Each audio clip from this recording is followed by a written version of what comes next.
on in. If you are shopping for a car now or in the next 12 months, I want you to type me in the comments. All right, so we know who we're talking to.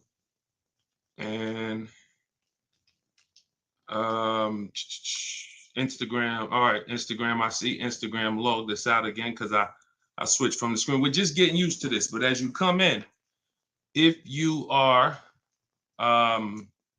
shopping for a car now or in the next 12 months, just type me. And I want to know, because I want to talk specifically to y'all.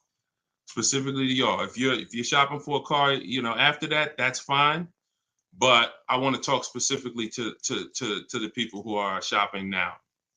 Now, after you let us know if you're shopping, I want you to check in. Where we at? Where are we at today? Let me know where you are in the country. I like to do a roll call, check in. Where are we at in the country? Good to see you, Calvin. Good to see you, Catrella. Good to see you, Charlicia. Steeler Nation, St. Louis in the building. I see you. Okay. Hold on. Let me go here. TikTok. All right. Where y'all at? Let's. Okay. I see Dallas, Texas. I see Tampa. Hold on. I'm trying to see Chicago, Illinois, VA Beach, Utica. I see you. Check in. Where we at today? Where we at this afternoon, evening, morning? Come on in. All right. We got the whole country on here. And we got the whole country on here.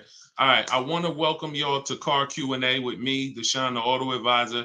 As you come in, if you could spend a minute or two with us, 5-10 minutes, an hour, you're going to get a lot of value out of it. We're getting ready to do some rapid fire Q&A. And we're going to be answering all types of questions about car shopping and what you need to know to make sure you're saving thousands on your next car and every car you get after that. So as you come in, if you're not subscribed, if you're not following, you will benefit from hitting that follow button. You will benefit from hitting the subscribe button, because we're going to be doing this live show pretty regularly to make sure that you guys have access to all the information. So before we get into Q&A, I want to give people time to come in. I also want to finish up the housekeeping. My new digital book, Car Shopping for People That Hate Car Shopping, is now officially released. We are doing a 75% off sale. It's normally $97. It's a digital book. It has links to videos. It has links to my scripts. There's no guesswork in this, y'all. I want to give y'all a process that y'all can use for the rest of your life without having to worry about, I want y'all to be able to guarantee your success. So if you're on Instagram, you can go to the Instagram bio. You won't leave the broadcast. Get your 75% off, because it's only available for a few minutes at 75% off. TikTok bio, and then Facebook and Instagram. Y'all can go to deshonsbook.com, or you can scan the QR code. So let's go. Let's get your questions going. I want y'all to enjoy using that book. Get your 75% off and enjoy not reading it, enjoy using it. All right.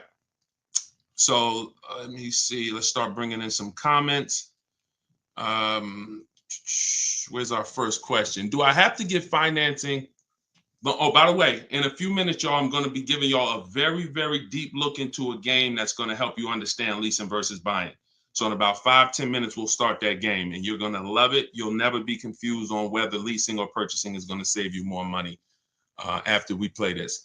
Do I have to get financing to lease a car? No, you don't. Whenever we lease a car, we are always using the dealer's financing department, their company, the bank that makes the car. And because we can't shop for our own financing, how do we make sure that they're not marking up the interest rate on the lease? Multiple offers.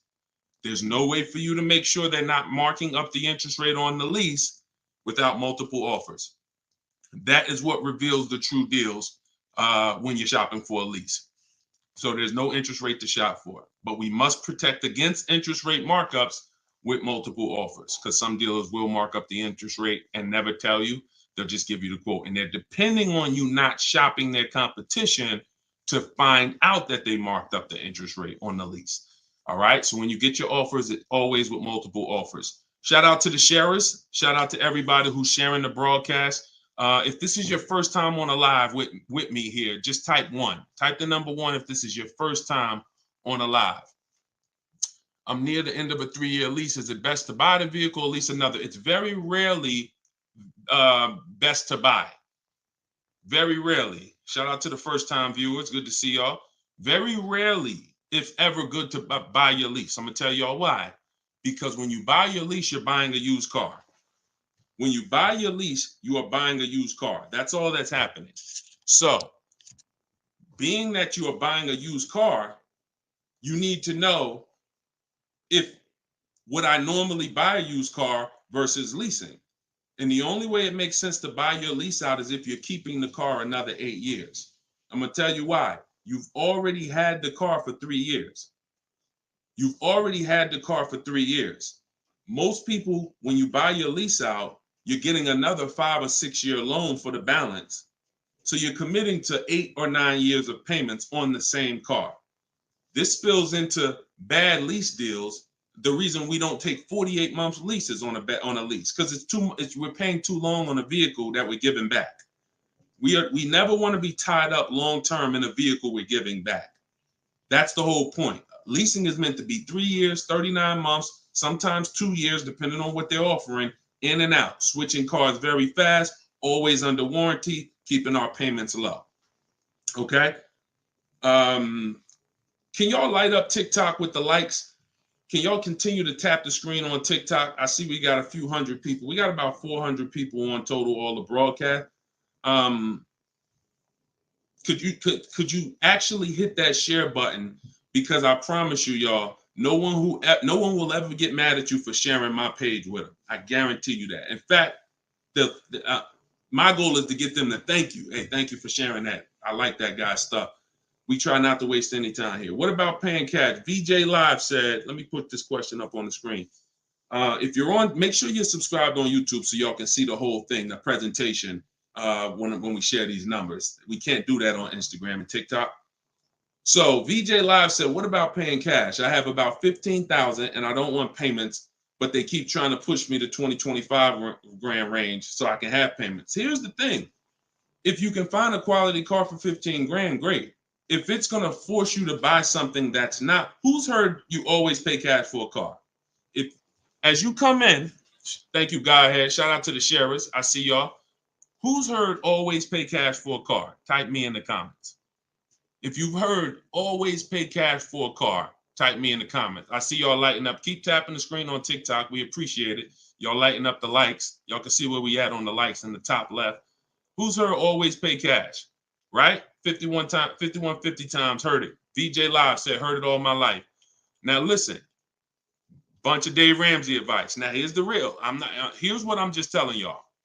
We got a bunch of people on here, hundreds of you all say, yes, I've heard you pay cash for cars. Now there's two schools of thought here. One is no debt. Now if your philosophy is no debt, I'm not here to convince you to change your philosophy. Here's what I'm here to talk to you about. If your philosophy is I want to do what makes the most financial sense, then we'll have that conversation. Because people who could pay cash for cars and don't, they typically are making money on their money. When I was in the dealership, people would come in, they would ask, what are the interest rates this month? If the interest rates were 0%, something special like 0%, 1%, 2%, 3%, if they knew that they were getting 10, 15, 20% returns on their money, they're not going to put it in a car. They're going to use the bank's money at 1, 2, 3%, and they're going to use their money to keep making 10, 12, 15, 20%. That's the philosophy. So they view that as, I'll pay 3%. They view it more as a business transaction than as a leveraging money to make more money. See, some people will tell y'all people who don't pay cash for cars, they're into debt. But I'm here to tell you that when I sat with very, very savvy people in my career with Mercedes and General Motors, I had tons of people who could easily have wrote a check for the car. I want you to know that if your goals are to eventually get into making more money with your money, investing your money, getting 10%, 12%, 8%, trying to beat inflation, then you're going to have a problem putting your cash into cars. Because not only, if let's say we park right now, this is just as answering VJ Live's question, because I got it up on the screen here on YouTube and Facebook. He's asking about paying cars. And many of you, as you sit on the show, you'll see, Dad, that's a similar question. Many of you will see someone's going to ask the same question you have. When we start seeing that we can actually use the bank's money for less, we're gonna realize that when you put $20,000 of your hard-earned cash into a car, that money cannot make you more money. That $20,000 that you just put in the car cannot make you more money. You have maxed out the value of that 20,000. It's in a car, you can't pull it out. You could refinance, but that's not happening. You're going to refinance and just get another loan. The point is, your money's in that car now. So had you had an opportunity to invest that 20 and make 8%, 10%, 6%, 12%, that's what the people who don't pay cash for cars who are wise are doing. I'm not telling you there's a difference. Look, I talk a lot about budgeting. I talk a lot about affordability. All through my book, I have systems and boundaries. The rule of 72 and the 10th birthday, how long of a loan you take, how much, when should the car be paid off? That's all in my book. You can get it 75% off, or you can watch my videos. I'm going to always teach it. But if you want it all in one place right here, get the book, 75% off. It's in my TikTok or Instagram bio. But that's what we got to know. We got to know if we're going to use leverage and use the bank's money, there are extremes of leverage. There is over leverage. And we cannot be over leveraged. That means we're taking a loan that's too much, too long, we just want to borrow to try to afford a car. And you see this a lot with older cars, people buying luxury cars that they really can't afford because, brand new, the car is 80 grand. But if they get a 10-year-old one and they get a 5-year loan, now they're in a 2013 AMG Mercedes with 90,000 miles on it. So that's the opposite extreme. Using leverage and loans to buy things we can't afford. But then the other opposite extreme is paying cash when we don't have to. Finding that balance between getting the car we want, getting the best car we can afford. Because you said, hey, I'm trying to find a car for 15 grand. I can't find it. They want me to spend 20, 25. Well, the name of the game is you better learn how to find if there's any cars out there for 15, you better learn how to find them. And you look everywhere, you look over all the marketplaces, and before you raise your budget up to 2025, we have something we do called the perfect budget. You got to go to 17 first. You don't go from 15 to 2025. You go from 15 to 17. See if I can find anything good for 17. Oh, I can't. All right, now I go to 19. And I have this calculator that's going to help you guys inside the book. It's called the Perfect Budget Calculator. You put in the money you have, you put in what you want your payment to be. It's going to tell you how much car you can buy. You put in your state, so we could have. How many times y'all walk in, right? And you're like, man, I want to spend 25 grand on a car, but you forgot to factor in taxes and the fees. How many times does that happen? Type ouch if you've ever dealt with that. Let's be willing to be honest. You had a budget in your mind. This is what I want my monthly payment to be. This is what I want to spend on the car. Next thing you know, you're a little over that budget, or sometimes a lot over that budget, and you're leaving like, all right, I see you, 919 Mike. Thank you. I see you, Mika Larkin. Shout out to everybody willing to be honest. See, in order for us to really make sure we don't make these mistakes, we got to be honest of the fact we've made them. So that's what we want to do. We want a budgeting system that tells us when we can. You spend any more than this, and you're going to be over your budget. You said you want a payment of $400 a month. That means you said you only got $1,000 to put down, or nothing to put down. Here's what you can spend on a car. And when you use this perfect budget calculator, you're going to never go over budget. Because honestly, y'all, we don't want to be anywhere near our top of our budget. We want to be shopping under our budget. That's where I want y'all. Under your budget. That's why I said if your budget was 15 and then your max might be 20, 25 with a loan, all right, we got to go from 15 to 17, to 17.5 to 18. We don't just jump to 20, 25. But we need a methodical system to do that, to help us do that. How do I get out of an upside down lease? Jose, you can only sell out of it. That's all you could do. You could sell out of it. If you, no matter what, y'all, who's in a car that they want to replace and they think they're upside down? They may have some negative equity. This is all in the book. I would really like y'all, the reason why I'm doing the 75% off, couple reasons. The book just officially came out, but I really want y'all not having to remember this. Yes, this live rebroadcast is going to be syndicated. So no matter when you're watching it, the information is going to be valuable and applicable. But I really want y'all to have the book so that you can actually reference the information over and over again. Thank you, B-Bad. Thank you for this info. Thank you, SJF Racing. So, all right. Yes, 25 goes to 30 real fast. Let me show y'all something, and then we'll continue. This is where we are right now on Goodreads.com. We're rated 4.94.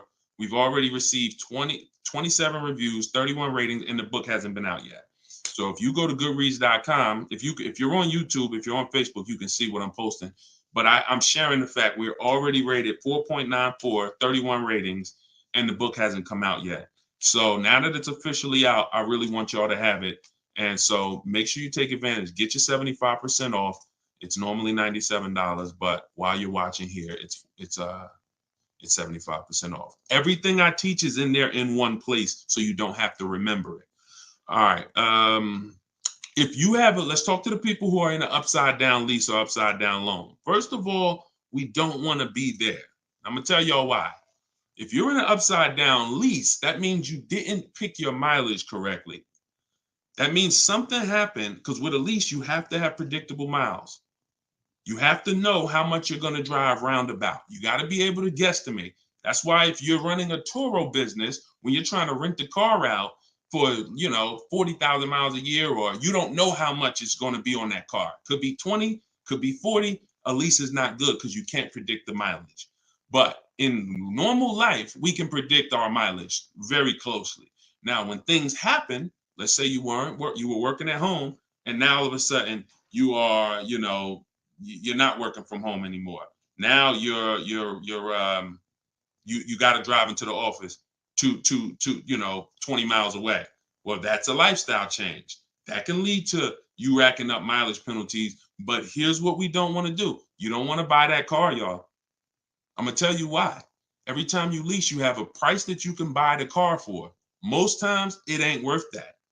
Yes, in the last couple of years, we saw a couple cases where, the buyout prices were good. Before the pandemic, the buyout prices usually were nowhere near what you could get a comparable used car for. So if your car was 3 years old with 36,000 miles on it, the prices they were putting was to make you not buy the car, was to make you send it back to them so that they can handle it and resell it. So if the price wasn't worth it to begin with 36,000 miles, I've seen people, you go over your miles and you're like, I'm over the miles, I'm just going to buy it. The price wasn't worth it with good mileage.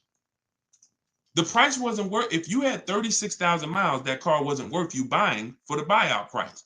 You actually have 48,000 miles and they want you to pay the same price for it. So it's important that if we have to deal with penalties because we didn't structure the lease correctly, or because we didn't quite know what we were going to be driving, or we had a lifestyle change, taking the penalty and applying it over to our next deal is always, not always, but in most cases, going to be less money than us buying an overpriced car with high mileage now. We cannot just keep buying our leases without doing a market check. So when you asked about how do I get out of a lease with negative equity, all you can do is find out what the penalty is. There's 3 ways that you could get out of this thing.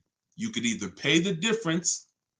So if you got, you could wait until your mileage, and this is,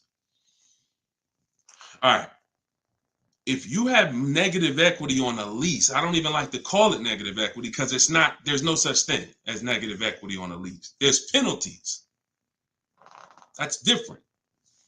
Penalties on a car you purchase. Yes, there's negative equity. You bought it, you have a loan on it, the value is not worth the loan, negative equity.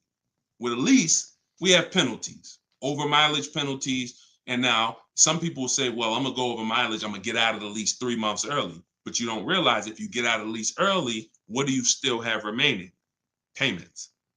Three months of payments, 6 months. Who's ever had a dealer say, hey, don't worry about the payments, we'll take care of the old payments? Who's ever heard that?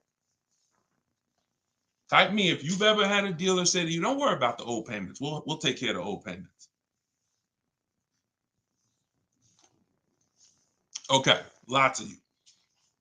The problem with that is the payments don't disappear. They always get rolled over to the next lease. They always get rolled over to your next deal. So what I want y'all to start doing is I want y'all to see that the money is not hitting. When you have negative equity, 5,000, you got this baggage from your old car, it does not go away. It gets either transferred or you can pay off the difference. So the key is to stay out of negative equity, to stay out of penalties, because yes, once you have them, they have to be accounted for. We got to find our great deal, and then we got to bring our penalties over on top of the great deal. That's all we can do. Now, you better try to see what your car is worth selling it, because you said you're over miles. You call your leasing company, you get your payoff, you find out what your cash offers are. Go to Vroom. Vroom's out of business. Sorry, CarMax, Driveway, Carvana, AutoNation, and Kelly's Blue Book Instant Cash Offer. You can go to Car Guru, Sell My Car Too. These are all people that give you cash for your car. That's what your car is really worth, what those companies will pay. Whoever's the highest bidder, we take that. See, what I'm teaching y'all, and some of you are going to get it immediately right here, right now. Some of you, it's going to take a while to get the fact that your money comes when your savings come when you start learning to make people bid instead of getting one offer. You get the most money when you start learning to make people bid. And so what you have to do is get multiple offers, find out what your car is worth. When you go on those websites, when they ask you, is it a lease, say no, because their websites are set up to where if you put it's a lease, it's going to automatically trigger that they can't buy it. But they can buy it. We've been doing this, y'all. I got hundreds and hundreds of members in Cars from Home University. We shop all around the country. You must put no when you're getting offers for a lease, because their computer is set up to automatically think that it's a third-party restriction and they can't buy it. But when you call your bank, you're going to ask them, do I have a third-party restriction? If they say no, then that means you can sell to anybody. But again, the way these companies are set up, they saw us making all this money on these cars, and the bank said, no, we got to do these third-party restrictions. And it was so many people going to those websites saying, oh, I'm about to sell my lease. And then they would get there, or they would talk to them and they would say, no, we can't buy it because it's a third-party restriction. So they just made their website default to, we don't buy leases, but we do know if you don't have a third-party restriction, they can buy your lease. And it's very important for you to know that. And if you do have a third-party restriction, it doesn't limit the fact you can sell and make money. It limits who you can sell to. When you have a third-party restriction, they say what they're saying is you can only sell your car to a dealer that makes the same brand. You cannot sell to a third party, Carvana, Driveway. You can't sell to them directly. You can only sell to a dealer. So what does that mean? I see y'all lighting up the likes on TikTok. Can y'all keep tapping the screen? Let's keep those likes going up. I see it. I appreciate it. And thank you to everybody sharing. So when you are, I just got off my point, but I know it was about selling. So multiple offers, y'all. This is all in the book, Car Shopping for People that Hate Car Shopping. Who has their copy? Who got their copy? We'll continue. We got some more time. We're gonna keep doing Q&A, but who got their copy of the book already? Who got their 75% off? I really want y'all using this. The book is affordable for everybody. Everybody. All right, especially at 75. Now it should show, make sure it's not showing the 97%, $97 price. That's the normal price. I see you, 5150. Okay. All right, I see you, Jimbo. Okay. Okay, I see you, Diane. I appreciate you. Okay, and I want y'all to use it. Don't read it, use it. That is like literally it's an action guide. That ain't a book you read and then you have a bunch of things you got to remember. I'm walking you through the process step by step. And again, everything I teach is in my videos. So I don't hold back in my videos, but I do want y'all to have access to all the information in one place. If if you don't want to cycle through all my videos to try to find it. All right, is it worth buying a car from Carvana? That's a great question, Danny. It depends on if it's the best deal in the market. Danny said, is it worth it to buy a car from Carvana? Now, you can put anything in there. You can put Driveway, any of these online sites, online car buyers, online used car sellers. But here's the game that we avoid. We cannot shop from them exclusively because here's what they try to do. They'll try to sell you a car based on variety. Hold on. My do not disturb should be on. My do not disturb should be on. So anytime you see,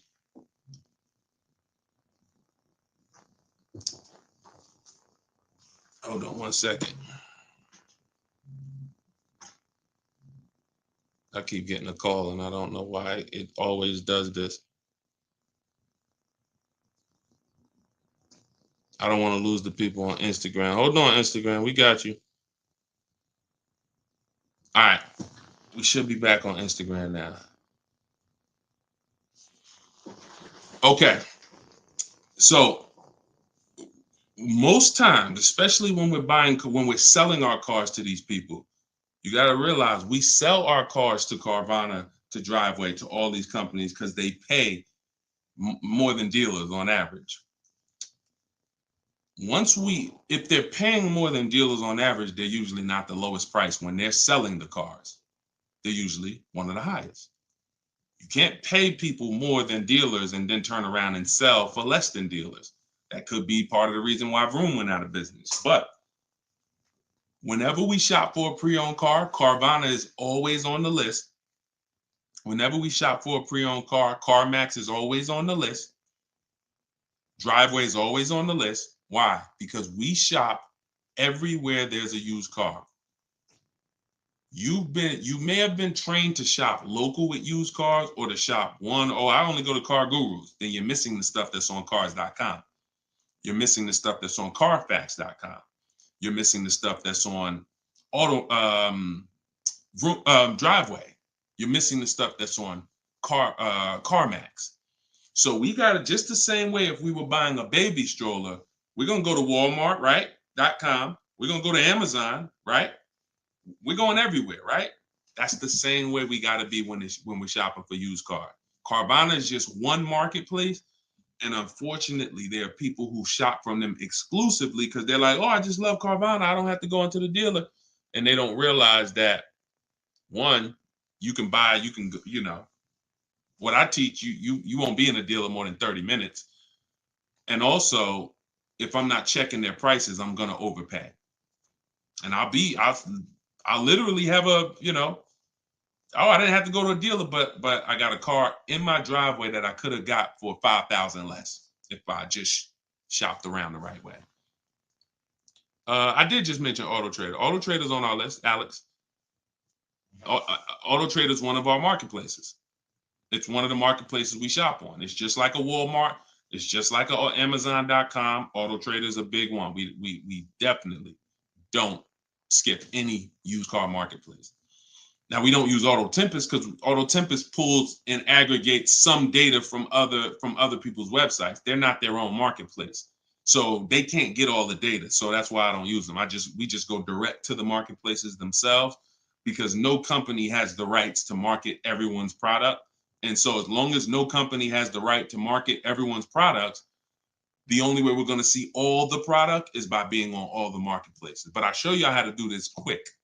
This shouldn't take you more. Look, y'all, this is going to sound crazy, but it shouldn't take you more than 60 minutes, 90 minutes to get your best deal on a car. No, 90 tops. Tops. Not only do I want y'all saving thousands, I want y'all to save time. Deciding what you want shopping, test driving, that takes time. That's fun. Getting the deal, that should not take you more than 60 to 90 minutes when you learn how to get bids. Okay. And the more you stick around, the more you use what I teach, you're going to make deals and save more money in like less time. I don't want to spend more than 60, 90 minutes getting my car deal, and I don't. All right. Ivan said, planning to get a new car ASAP. What are the steps to prepare that you would suggest? Well, first thing is to know whether you're buying or leasing. Let's go into this game. All right, let's go into this game. Thanks for reminding me. Now let's this is a game that I've done this on in some master classes. This is also in Cars from Home University, my video library. So what I want to show y'all is I want to show y'all this game I like to call Who's Winning. Okay? This is why. Now listen, we get ready to make some people mad at some people. I don't want y'all to get mad, but once y'all see this, y'all are gonna be mad at some people who taught y'all bad information about leasing, and it's cost y'all money. This is always step one. Now I'm getting calls from Facebook. How could this is so weird. I don't get how the heck I have my phone on do not disturb and I'm still getting calls. That is so weird to me. Got to figure that out. So bear with us, Instagram. Instagram is always the one that has to bear with us, you know. But all right, so this is what we're doing here. And look, go to YouTube or go to Facebook and watch the rebroadcast. Rob Rue said, "Where do I purchase the book?" Everybody who wants to purchase the book and get the 75% off, if you're on Instagram or TikTok, go to my bio, click the picture of me, go to my bio, you'll see a link, and then you'll see 75% off. Grab it. You won't even leave the broadcast, so you don't have to worry. You'll be right here. You'll still be able to hear me. And then if you're on YouTube, or you can go to deshonsbook.com. If you're on Facebook, go to Deshon's Book, or you can scan the QR code. So what we're about to do, I'm going to ask y'all a question. We're going to go down the road and we're going to compare two different people here. People who buy a car and people who lease. This is step one. Before you think about how much you're getting how much you're going to pay, your budget, any of the things, do I have down payment? Before we think about any of that, I want y'all to know what the most important question is. That's leasing versus buying. So on this screen, I'm comparing a person who leases and got a brand new $40,000 Jeep Grand Cherokee 2024. Now, I want y'all to look at this if you're on Facebook and Instagram. If you're on Facebook or YouTube. This person with a good lease deal is paying $500 a month. $500 a month for a brand new $40,000 car. Now, the person who purchases, some of y'all know every $5,000 on a loan is about $100 per month. So if you're looking at a $40,000 car, you're looking at about $800 per month on a 5-year loan. Now, I got this person in here on a 6-year loan at $675 a month. That's how much this car costs. 6-year loan, 3.99%. $675 per month. Let me ask y'all a question. Looking at this screen, who's winning so far? Two people drive off the lot in a brand new Jeep Grand Cherokee. They have the exact same vehicle. One is white, one is gray. One person's paying $500 a month. They're leasing it. One person's paying $675 to buy it. $675 for 6 years. Who's winning, the lease or the purchase? Put L or P. We're just talking about, literally, we just drove off the dealership. You sitting in this car next to me. We got the same truck. I'm paying $500 a month. You purchased it. You're paying $675. Who's winning? The lease. Exactly. If you're saying purchase, you're missing it. You and me are in the same car. I'm leasing the same car as you for $500 a month. You're paying $675 a month. Same exact car. Who's winning? Exactly. See, Rob, and these are the things where we can't look. There is no, the purchaser is not winning. It's not no. It depends. We have to go straight up. We have to go straight up by the numbers. See, that's where we lose at. We lose with all of this subjective, oh, well, it depends on how we look at it. No. You're driving a 2024 Jeep Grand Cherokee. I'm driving the same vehicle as you. I lease it, and every month $500 comes out of my household. Every month $675 comes out of your household. We have the same exact car. Who's winning? The lease. Exactly. That's what we got. We're gonna go down the road. And listen, go subscribe to YouTube. Watch we're gonna syndicate these episodes. So you might be watching the syndication. It doesn't change the value. I want you to see that $500 a month coming out of someone's household is $175 less than $675. So the person who leased so far is $175 per month richer. Every month, the person who's leasing over here is $175 per month richer. Now let's go to the next slide. Now, 3 years later, person wants to buy. Person wants to buy. Now, here's the thing about the purchase. There's an amount you owe. On a 6-year loan, they would owe $24,000 at the end of 3 years. I've already done it. You can watch this. That's how much the balance on their loan would be.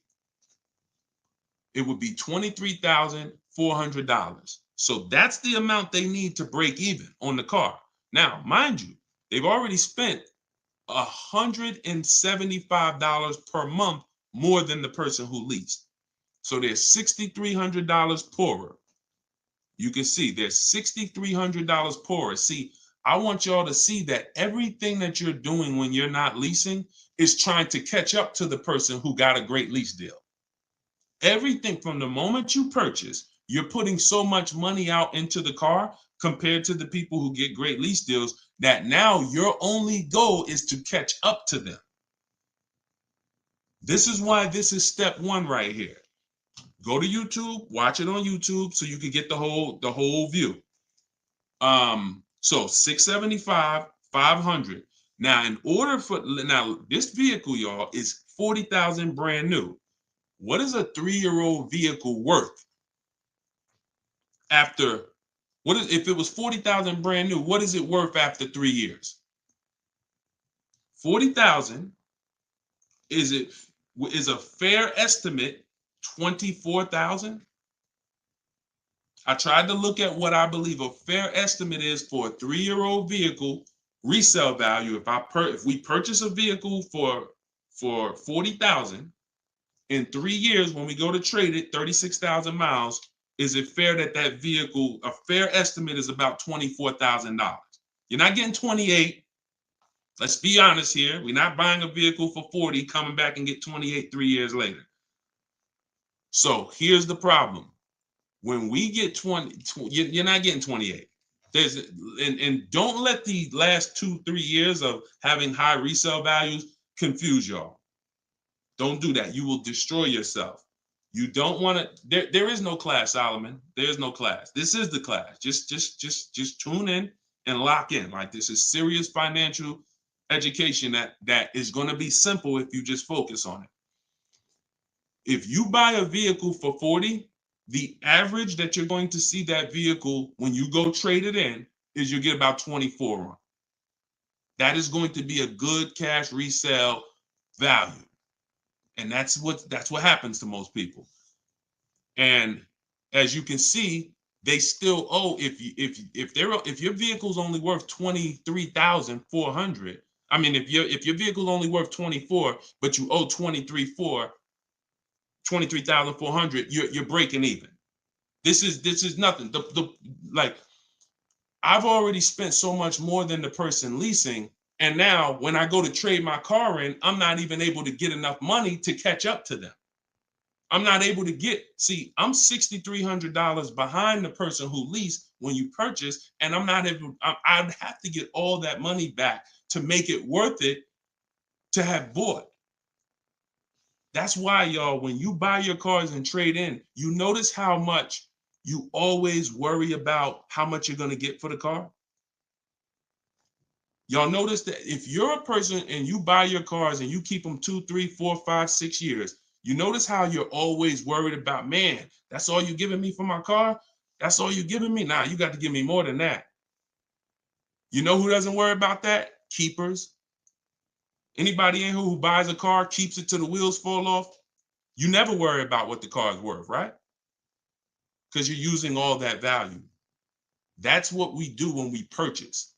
But here with a lease, you're always behind. If you purchase a brand new car compared to a person who leases, you're always behind. You can't catch up with them. You're paying too much money. So this is an intro. We didn't even talk about the fact, what if the person has an accident? And I really like wish that y'all could see this on YouTube. And can y'all see the screen on Instagram? I don't know. Are y'all able to see the slides on Instagram?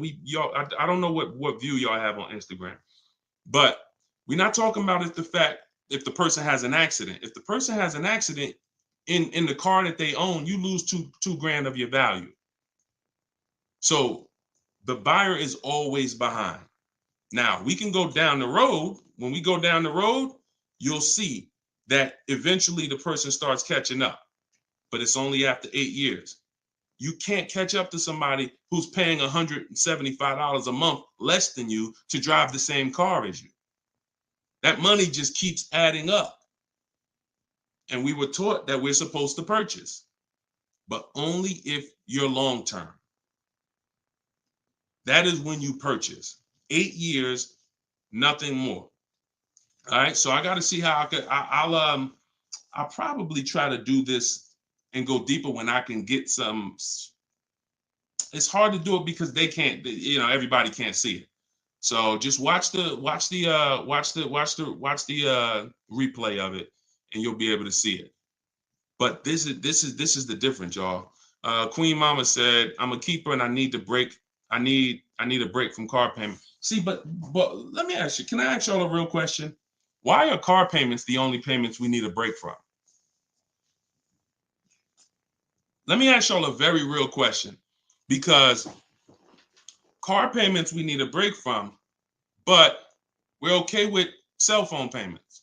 We're okay with insurance payments. We're okay with car insurance payments. We're okay with, this is like a cost of living. And I don't have a problem when it comes to financially, I want to pay cash for a car, and I'm just going to keep my debt down, and I'm going to make sure that, the interest rates are high right now, so I'm not going to look to borrow. I'm just going to pay cash. That's fine. Paying cash as a savvy move is like, the bank's money is too expensive. I'm not invested. I'm not investing my money in anything. I'm just going to pay cash. But why are car payments the only ones it's the only payment we look and say, well, I want to avoid that. We don't do it with houses. We don't do it with anything else in life. And sometimes it makes us get a bad car because we like, oh, I'm just going to save up $8,000. I'm just going to say. Meanwhile, if we knew how to properly structure our deals, we can get the best car for our budget, under our budget. Because y'all know all cash is saved up payments, right? All people be like, oh, I'm going to pay cash. If you save up $20,000, that's just a bunch of saved up payments. Yeah, she said, I'm tired of house payments too. I understand. And again, if we have the cash and we can go and we can look, I'm going to teach you how to pay cash for cars if it makes sense. And if you have cash, that's great. We got to make sure we get the best price on the car. But at the same time, you need to know when it doesn't make sense to pay cash. If they're doing 0% financing on the car you want, why wouldn't we use the bank's money at 0% and let our money continue to make money, or continue to keep our cash free? So again, because there's nothing to justify it. There's nothing to make it make sense. Oh, I don't want car payments. I don't want any of the payments that I have in my life. But my goal is to get the best you know, the best out of what I'm paying for. But yeah, it's a lot that goes into it. You got to make sure that those that's why y'all, we got to shop below our budget. I need a break from rent. Yeah, we got to shop below our budget. Look, when we let people talk us into cars that are above our payments goals, that are above our monthly expense goals, oh, now we get tired of them. But if your monthly budget was 500 and you went in and you left with a great car at 450, 425, you ain't really tired of that payment. You're tired of the payment, right? Like, you're tired of the payment that's 700 when you really didn't want to go above 650. Now you're like, dad, I'm paying 700 for this car. Dad, I'm getting tired of this. When you're under, you don't get tired when you're under your budget. You get what I'm saying? Does that make sense? Type I don't know, $ if that makes sense. We only get tired of payments when they're over our budget. When they're comfortably within our budget, we're never tired of them. That's why we're fine. So, but we got to learn how to get the best cars for our budget, and that comes through multiple bids. You have no idea. And then it comes through leasing versus buying, which is what we've been talking about in this initial thing. You know, in this initial thing, I'll try to get everybody on one stream, you know, where y'all could all see, because I really want to focus on the people who can see the slides. And, you know, because I know I could engage with them because they can see the slides, and then but it's people who can't. So that's all right. We'll continue to adjust. But you got to know, believe me when I tell you, thousands of people have learned that the biggest issue of affordability for the cars that they're driving was the fact that they didn't understand leasing. Leasing is going to get you 30, 40% more car for the same money when you learn how to get great lease deals. All day long. So if it's people who driving a daggone $50,000 car, they got a $900, $1,000, $1,100 a month payment. At the same time as people driving $50,000 cars, and look, this is their payment. I'm gonna show y'all something that's gonna blow your mind. You can't believe that this is a payment on a car. Right here, look, Greg is in our Facebook group. He's in our Cars from Home University program. He said, my first time posting here. His MSRP on his car that he got, it's a Kia EV6 Win with the tech package. $56,275 car, y'all. $56,000. That vehicle, if he went in there and said, I want to purchase that, you know, man, I'm not leasing nothing, you know, how much is it? That vehicle is $1,100 a month on its best day. 5-year loan, $1,100 a month. If he stretches out the loan 6 years, maybe it's $1,000 a month. I don't ever recommend you go above a 6-year loan. When we get into structuring our deal, y'all gonna hear me talk about the rule of 72, 10th birthday. We don't ever want to go above a 6-year loan. It's very risky, and it's a sign of affordability. We can't afford the car. It's like a 40, 50-year mortgage. So the point is, if he walks in to get that car, he's leaving with $1,000 car payment. Same car. Look at what he got, y'all. Shopping multiple offers. The dealer that won the bid, his payment is $527 a month. $527 a month.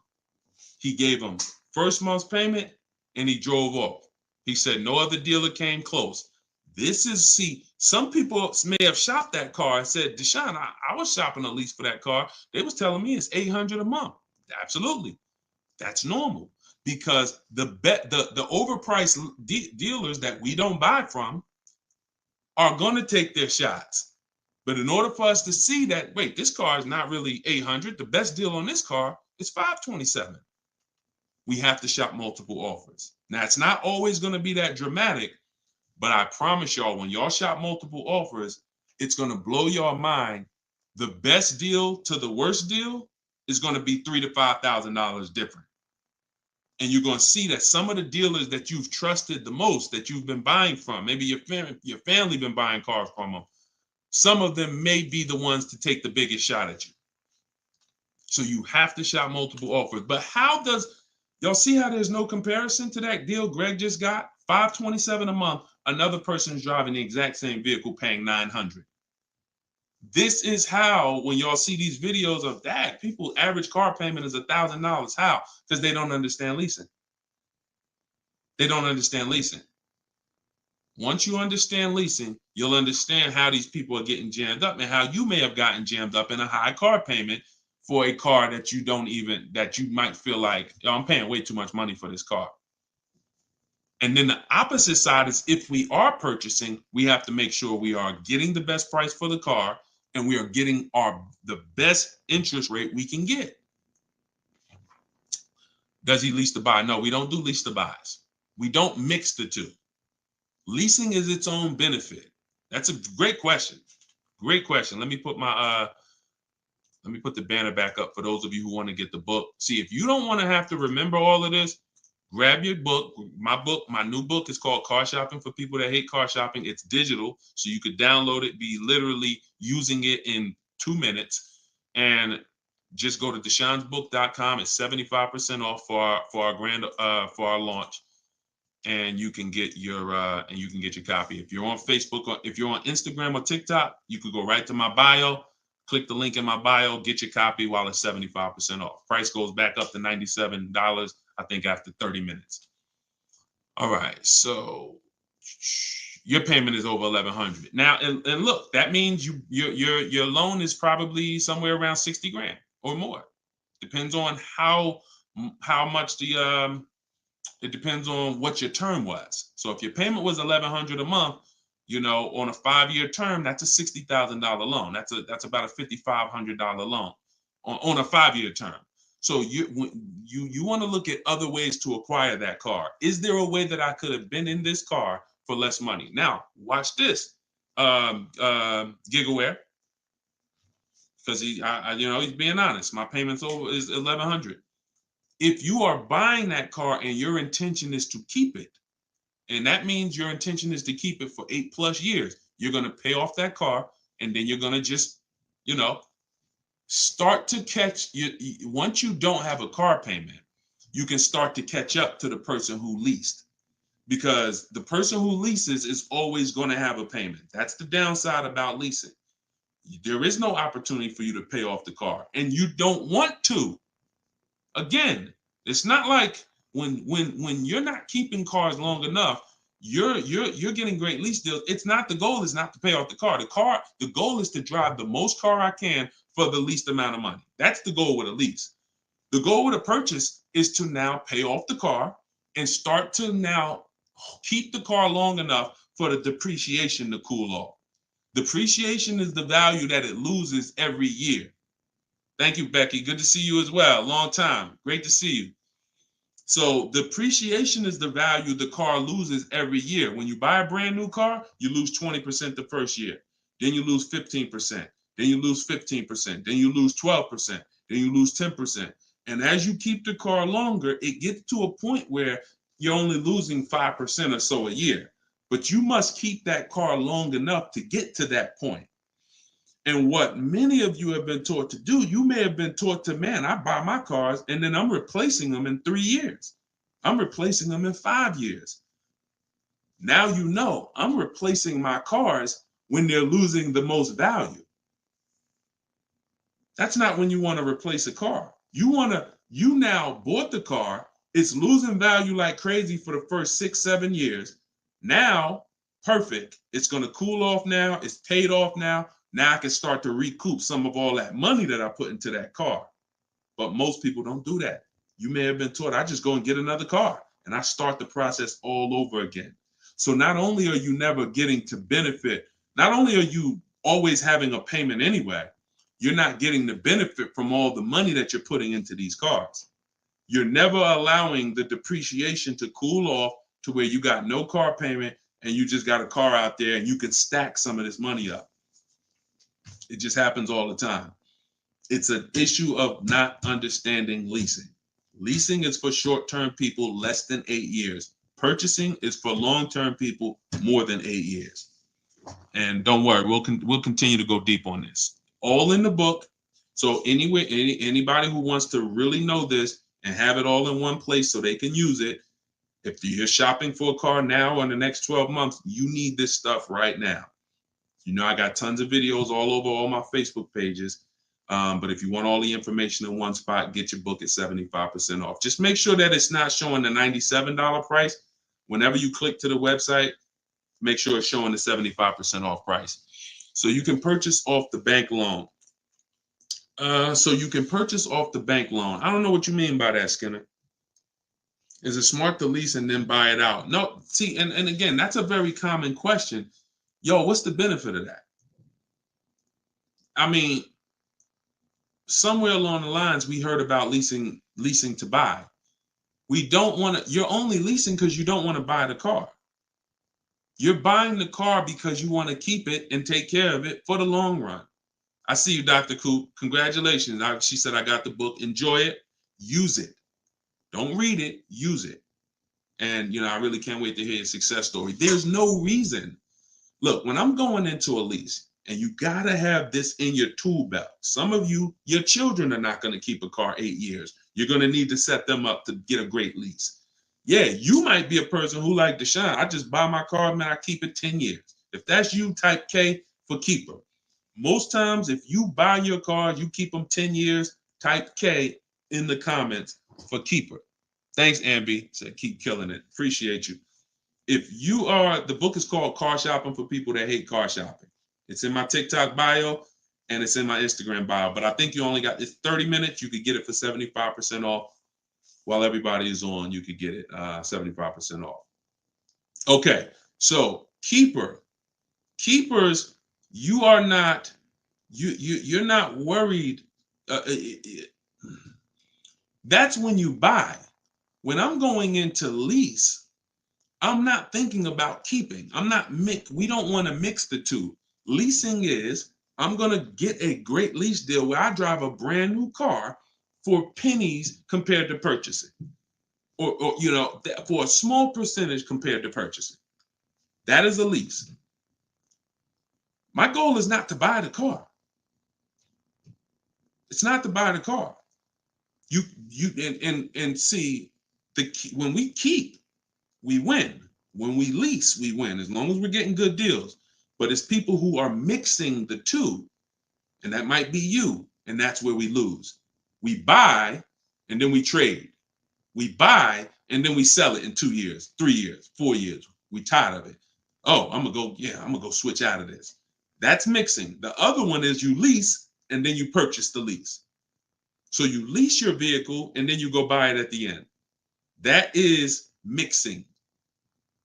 You don't want to mix because the benefits of leasing are laid out.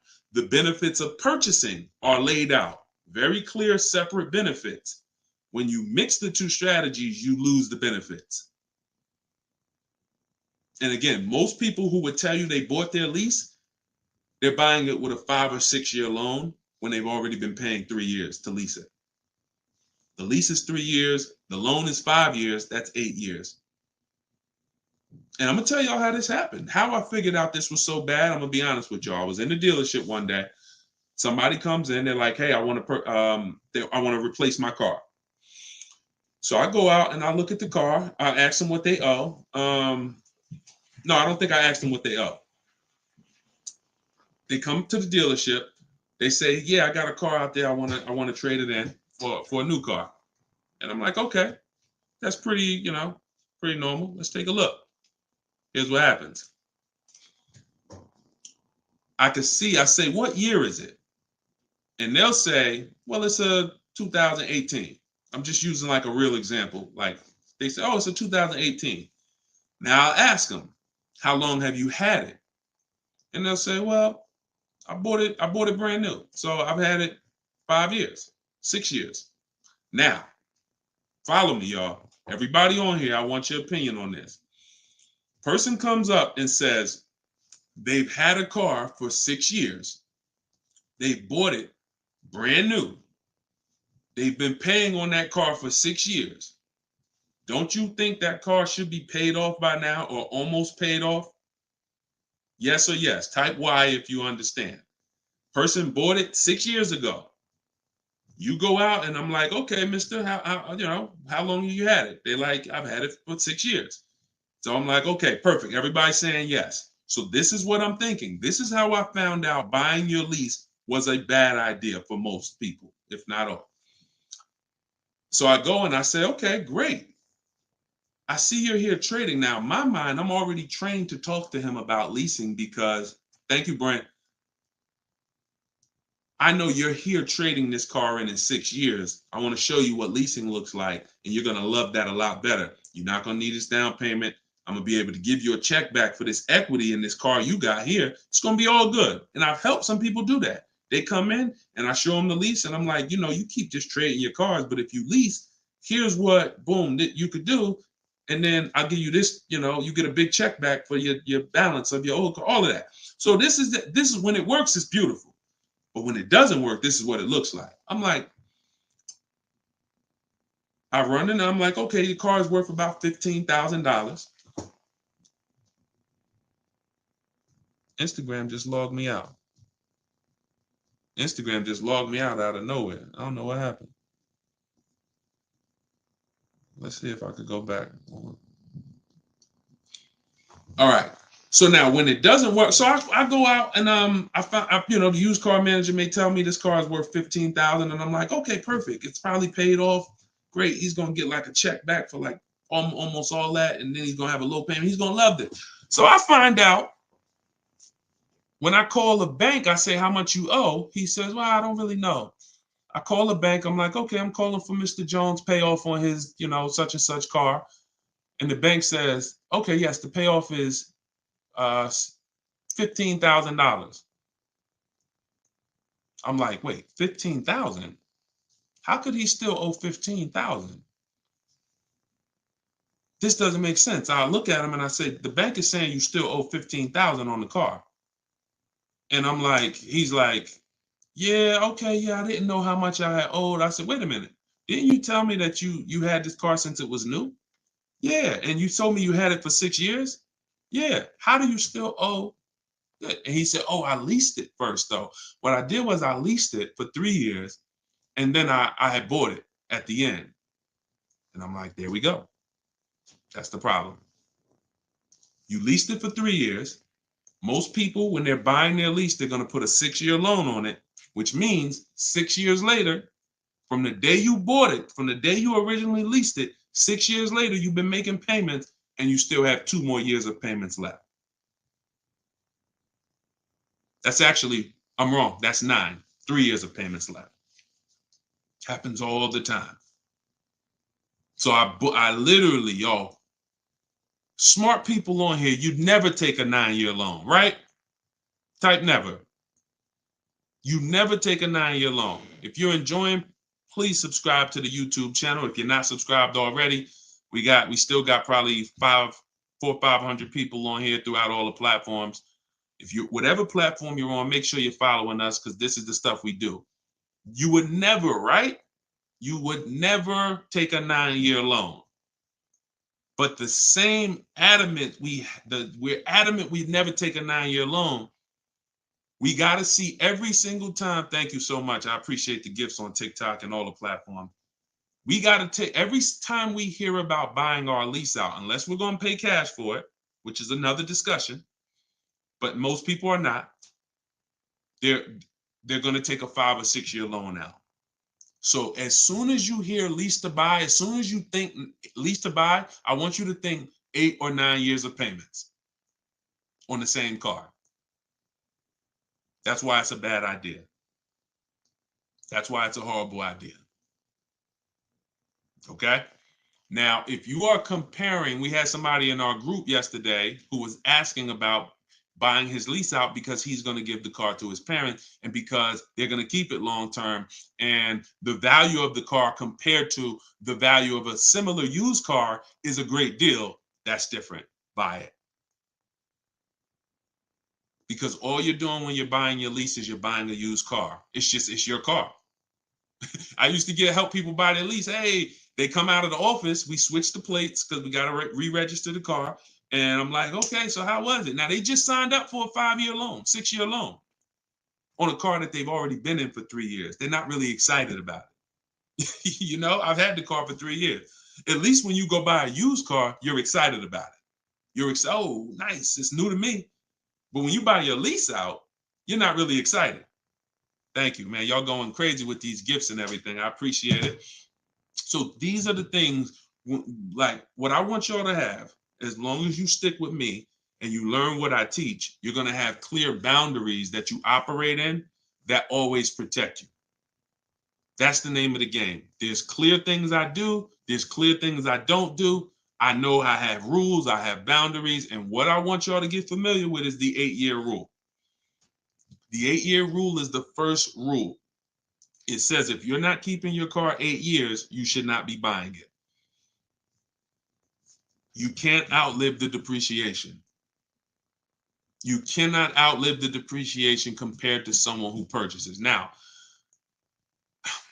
it's too much to go deep on right now. We'll go deep because I know some people thinking, oh, Deshone, but if I pay cash for a brand new car, I'll pay less overall. Yeah, but if you pay cash for a brand new car, you're still laying out all the money. You're still laying out all the money and you're still trying to get that back. You're still, oh, I paid 30 grand, 40 grand, 50 grand.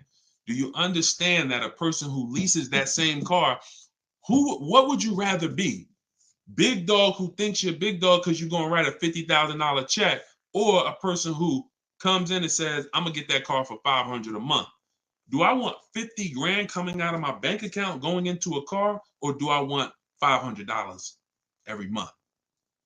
It's much more, it's a much more pleasant feeling to give a bank $500 every month to drive their $40,000 car than it is to say, okay, you want this $40,000 car, then you come give us a check for the whole amount and the taxes and everything. Now I'm taking the check out, boom. And again, there are situations where that's right, but I want you may have been somebody who's like, yeah, but I don't think it's right for me. And that's okay. That's okay. I'm not one of these people that's going to make y'all feel like you are wrong by using leverage and learning how to creatively acquire cars where it's a little bit of money coming out of your bank account every month versus what people have told y'all and how you should be buying cars. Thoughts about leasing luxury vehicles. It doesn't change, Dr. Doctober. That's a great question. He said, what are your thoughts about leasing luxury cars? Same principle, 8-year rule. I don't care whether you're leasing a G-Wagon, whether it's a Bentley you're looking at, whether you're looking at a Toyota Corolla, the 8-year rule is what applies. Because the 8-year rule takes into account the depreciation. If you look and say, that's a car I'm keeping for 8 years or more, you buy it. If that's a car you're not keeping 8 years, you're going to see you'll pay thousands less and drive a better car leasing it, even if you try to buy it used. So I'll need more than one broadcast to really go deep on this. I'm just getting familiar with how to use all of these tools where I can show you all stuff. But we'll continue to go deep on this. This is not a subject. If you've gotten years and years of bad advice, it's not always. Some of you get a breakthrough immediately, and some of you it takes more time because again, it's been beaten to your head, and people with loud voices who shout tell you this is what you do, or you never do this, or you always do it like this. You know, like who's heard somebody say never buy a used car? I mean, never buy a new car, always buy used. Who's heard that? Type of U for used.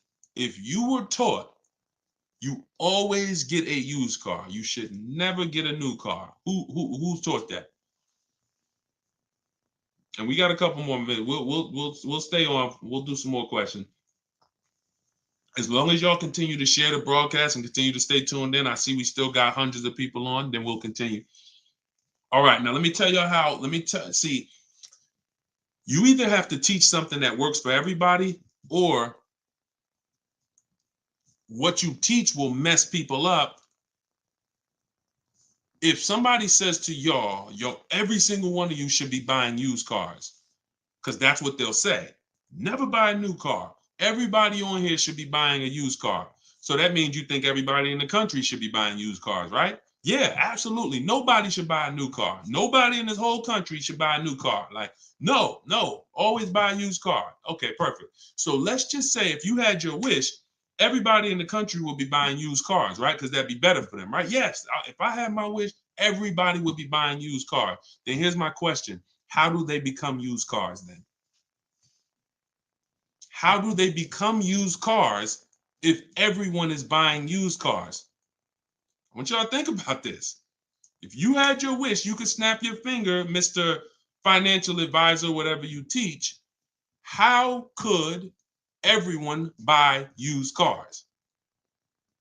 It's impossible. The cars come in new.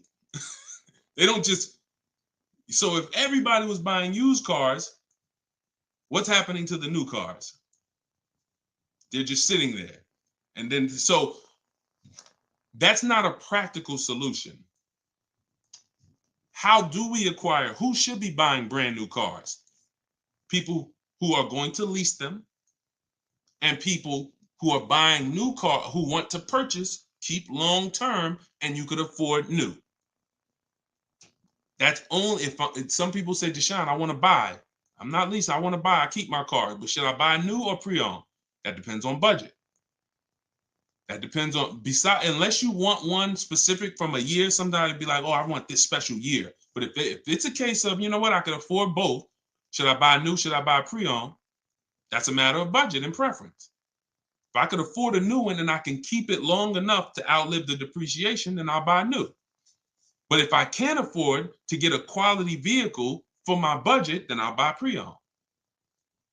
And some people want to treat themselves. Some people like, I only get a new car every 10 years, Deshone.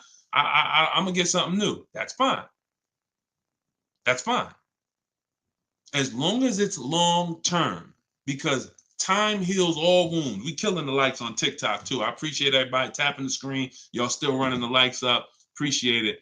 Shout out to the subscribers. If you haven't subscribed to us on YouTube yet, please, we invite you to subscribe. This is what we'll do. You'll get notifications of when we live, so you can make sure you tapped in. I see you, Barbara. She said, I just bought the book. I appreciate everybody who got the book at 75% off. This is the launch. I'm excited. As y'all saw earlier in the broadcast, we're already rated 4.94 on Goodreads.com. We got 31 reviews. That book, Car Shopping for People That Hate Car Shopping, has been really changing people's lives and the way they shop. It's a tool. It's not something you read. It's something you use. So get your copy at deshonesbook.com, 75% off, or you can scan the QR code, or if you're on Instagram or TikTok, just go to my bio. And as long as you're seeing this, you still should be able to get it at the 75% off price. And it's immediate download. So, and you'll see as you read it, there's a reason I had to make it a digital book. I couldn't print it because it links to videos, it links to docs, I got scripts that it links to. There's no way I would have been able to do it printing the book. And then also, sometimes I need to update stuff, like Vroom went out of business 2 months ago. If I would have printed the book, now Vroom is, I need to be able to update real time when something happens, and I couldn't do that with a print book. I didn't want thousands of print books out there, and then something changes, and now I got to tell people, oh no, you got to get volume 2 now. You know what I'm saying? Thanks, Angelina.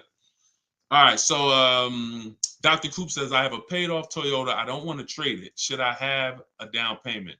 You don't need, look, if you can find a deal on the vehicle you want below your budget with no down payment, then do it.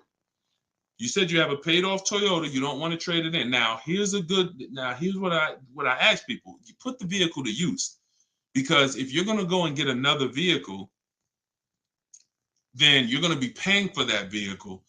You don't really want, the only people I recommend have an extra vehicle is if you're a high mileage driver. Who's a high mileage driver?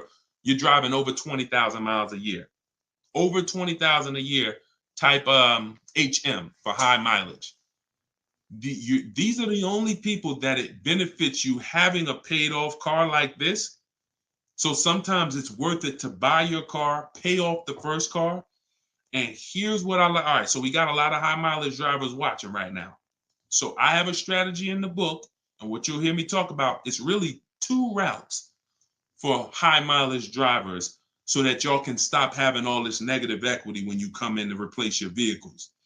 What typically happens with high mileage drivers, and the reason I suggest to them 2 cars, 1 car payment, is because they're putting so many miles on their vehicle, but your loan is a normal loan.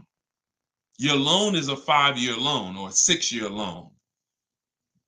Those loans are made to go down for the normal or average driver. And even the average driver is going to have negative equity on these loans in the short term.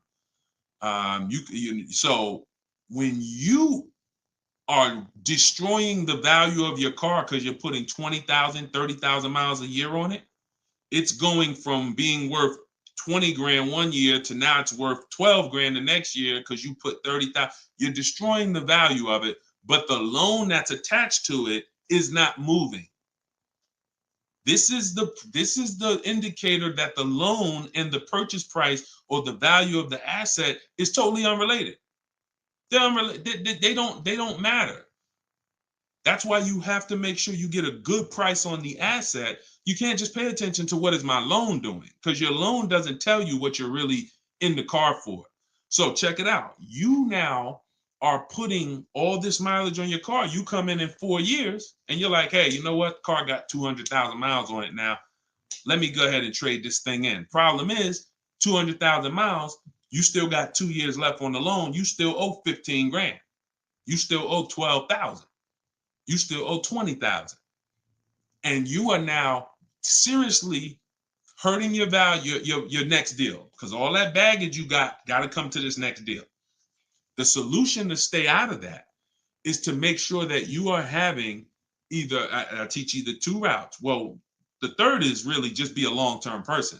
You could drive 30,000 miles a year. And if I'm a long-term person, I'll just have 300,000 miles on my car in 10 years. And then I just go switch it. It's keepers here that's long-term people, high mileage drivers, and they get their car. That thing got 250,000 miles. It's mostly highway. And in 8, 9, 10 years, they go and they replace it. No need to lease. Again, continuing theme. Long-term, don't think about leasing. Because some people who just tune in and they catch a brief, oh, is this so everybody should lease? No. That's what I'm trying to tell y'all. Long-term people, long-term purchase, you buying a car for your kid in college and they're like, yeah, I'm going to keep that thing for 10 years, man. You know I'm boring. Great. But most kids are not. They're like, hey, when I get my job, when I turn 24, I'm probably going to want something different. So if you're not a long-term person, you should be purchasing. But I mean, you should be leasing. But going back to the high mileage, y'all, this is how it works. The 2 strategies for high mileage drivers is to have one separate car. You pay that thing off. And now that becomes your mileage car. And you go and lease a nice car. This is beautiful. This prevents you from having 2 car payments. And this allows you to have a nice car that you're not destroying. So you pay off that first car. If you're going to go this route, your first deal is a purchase, because you're going to get that first car, pay it off, could be new, could be used, but it must be quality. Pay it off. And as soon as that car is paid off, now I go lease my nice car. So I might be putting a high mileage on that first car I'm buying, but once I go lease my nice car, now I got a payment over here. My nice car is over here. And this is when I take out to dinner. This is when I want to go out and have a good time. I don't want a car that I'm just always putting, 30,000 miles a year on. Now I split it. And this has allowed so many high mileage drivers to continually be able to predict what they're going to put in these cars, because now they can't. You cannot predict how much y'all are spending on these cars, high mileage drivers. Y'all are losing so much on resale value. Your loans are just so high and they're moving slow. You don't know how much you are losing, but I break it down for you. It's thousands. You can't destroy the value of a car and then go trade it. It follows you. So that's one strategy. Second is a high mileage lease. Second is straight up. First time I experienced this, I had a guy came in and he was bringing back a lease with 75,000 miles on it. And I asked him, I said, man, I didn't even know. And that's my ignorance. I was selling cars and I didn't even know that was available. And I said, let me ask you a question. How long you been doing these, like, what do you do? He's like, I'm in sales. Like I do 25,000 miles a year, every year. I said, okay, wow. And you lease your car? He said, yeah. Because I already know what a good lease deal is. I just didn't really take into account back then. This is probably 2015. I didn't take into account a high mileage good lease deal. And when he told me what his payment was, And he said, yeah, I come back 75,000 miles. I drop that thing off. I pay my payment every month. Now here's the thing. He might only be paying $150 or $200 a month more for his super high mileage. But that's much better than him buying the cold car, destroying the value, coming back and trying to trade it with 10, 15 grand negative equity. So strategy, you are not really purchasing cars with strategy until leasing and purchasing is in your tool belt and you know when to use which. For your family, not just you, for your family. It's not just you. All right. So great questions. Great questions. So this is the type of stuff that's in the book. Everything's in the book. Whether you see me live, whether you see me on social media making videos, you're going to get all the information. You don't have to worry about, oh, Deshone is holding back info. It's not. Now, access to me, yes, I have access. I have a Cars from Home University where I coach people personally and we work together. That's access. But as far as the information's out there. It's how you want the information. We'll get it to you anyway. If you want it all in one spot, get the book, get Car Shopping for people that hate car shopping. Download it now. It's 75% off. Scan the QR code or go to deshonesbook.com or go to my Instagram or TikTok bio and get your 75% off copy. But other than that, you don't have to worry about not having the information. See, what y'all have had to deal with is how do we make great car deals? How do we not pay penalties when we don't have the information? But now the information's here. It's here for you. It's just you got to decide, how do I want the information? Do I want to look through all Deshone's videos? I got a video on every topic. More videos to come. They're not in order, and they're for different people. Some of you are going to purchase used cars. Some of you are going to lease. Some of you are going to buy a new car. Some of you are going to pay cash. Some of you have good credit. Some of you don't. So throughout all those videos, you got to sort through that. In the book, you're only following one path. When I do videos, when I do a book, it's like one path. Let's stay focused so that we can keep you on track. That's why it's step by step. Yeah, that's how the book is designed. All right, how do you purchase a vehicle without proof of income? That's tough. You need other things that are going to weigh. That's a good question. So if you don't have proof of income, credit profile gets you approved, not credit score. So proof of income is usually only required when you have a lower score or you have a new company, new business, and they need some type of way to, try to, make sure they're going to be all right recouping their money. How is the car going to be paid? So if I didn't have proof of income, then I got to work on credit. Or I got to have a lot of cash. And even then, what's the reason we don't have proof of income? Once I know that, I could better explain. What's the reason we don't have proof of income? Seems dealers don't care about mileage if you release with them. That's now good time. So now watch this, y'all. This comment just came in. We'll still cycle through all the comments. We got another little while in this hour. We're getting through as much as we get through. It's good time on YouTube said, seems dealers don't care about mileage if you release with them. Absolutely a mirage. I asked y'all earlier, who's had somebody a dealer say, oh, we'll take care of the old payments. We'll take care of the mileage penalty. It's absolutely not true. Since 2006, here's the only time, shout out to y'all running the likes up on TikTok. I appreciate it. Y'all keep running them up. Thank you so much. Shout out to the sharers. Everybody who shares good information, just hit the share button wherever you're at and share with somebody if you're in this sharing. So I've never seen mileage taken care of, ever. No program, no bank, no leasing company, and we've done thousands of transactions. I've never seen a leasing company say, we'll forgive mileage. Never. So that does not happen. Mileage penalties let's say we calculate a $2,000 mileage penalty, that gets rolled over to your next lease deal, and we're working that lease deal with that $2,000 accounted for. So whatever the deal is we're working you now, perfect, here's what it is.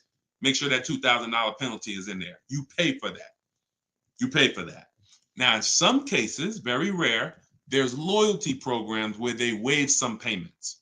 Mercedes used to have this. It's since gone away, and they didn't have it on every vehicle. They didn't run it every month, where if you lease another Mercedes, we'll cover 3 of your old payments.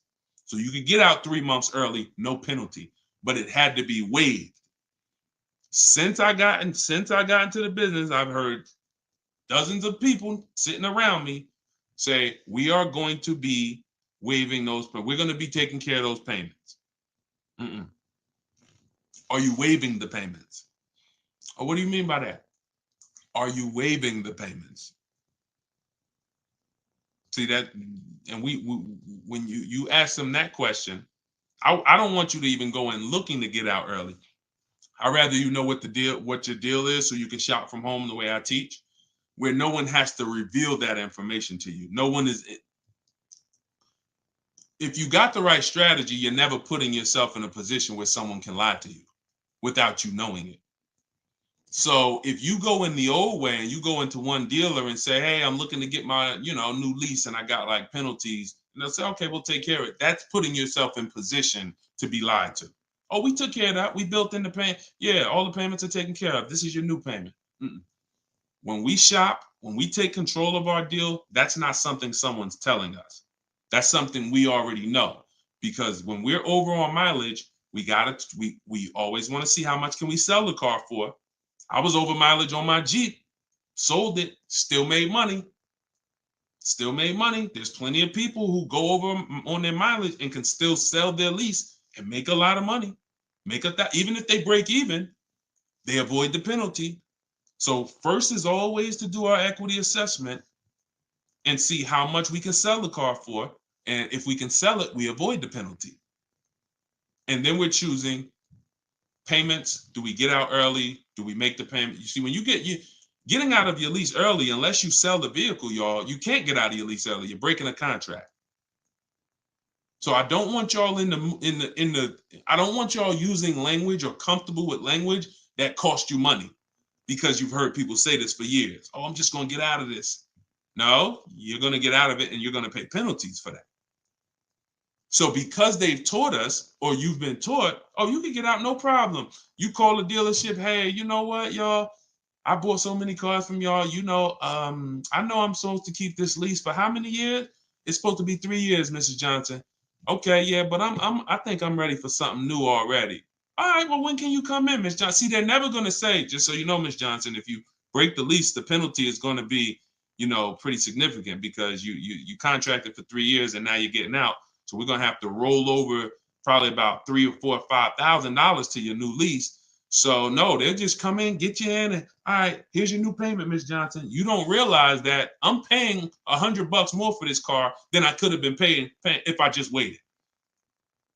But because you've been taught to be a payment shopper, it doesn't matter to you. But somebody who's financially savvy, who's like, man, I don't want that extra $100 coming out of my house for the same vehicle. You're not going to do this. So we cannot ever believe what dealers say about penalties, about, oh, we'll take care of that. We find out, can we sell our car to avoid the penalty? Or if I can't, I either got to pay the payments and get out earlier, or I'm going to stay in it and just take the mileage penalty. That's not a bad idea most times, y'all. Sometimes people will call and say, yo, I'm going over mileage. And I say, okay, well, based on how you're going over, you'll only be over by like 2,000 miles. That's only $500.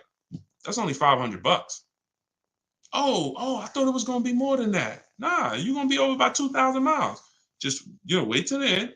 And then when you get your new car, build that 500 into the deal, and that's it. Or just pay the $500. Because very rarely are people, oh, I was supposed to drive 36,000 and I'm doing 100. That's just, wait, something went wrong here. What the heck happened? I can see you were supposed to do 36 and you did 40. You're supposed to do 36,000 miles, you did even 45. Maybe you got a different job. But I mean, how we have to structure our leases right, so that if you know you're a high mileage driver and you take a 10,000 mile a year lease, shame on you. Like, we can't do that. We can't do that. We can, and then some people, oh, I'll just buy it at the end. You're killing yourself. You're killing yourself. The residual value, you're going to put a ridiculous amount of money on those, or a ridiculous amount of mileage on that car, and you're going to buy it in 3 years with 90,000 miles on it for the same buyout price that was estimated from your 10,000 mile a year lease. They estimated this buyout price is for a person who brings the car back with 30,000 miles on it. Here's the price. And then you bring it back with 90 and you pay the same price. Oh, I'm just going to buy it because I went over on the miles. No, killing yourself. You're realizing the loss. So again, this is why we want to be in your life.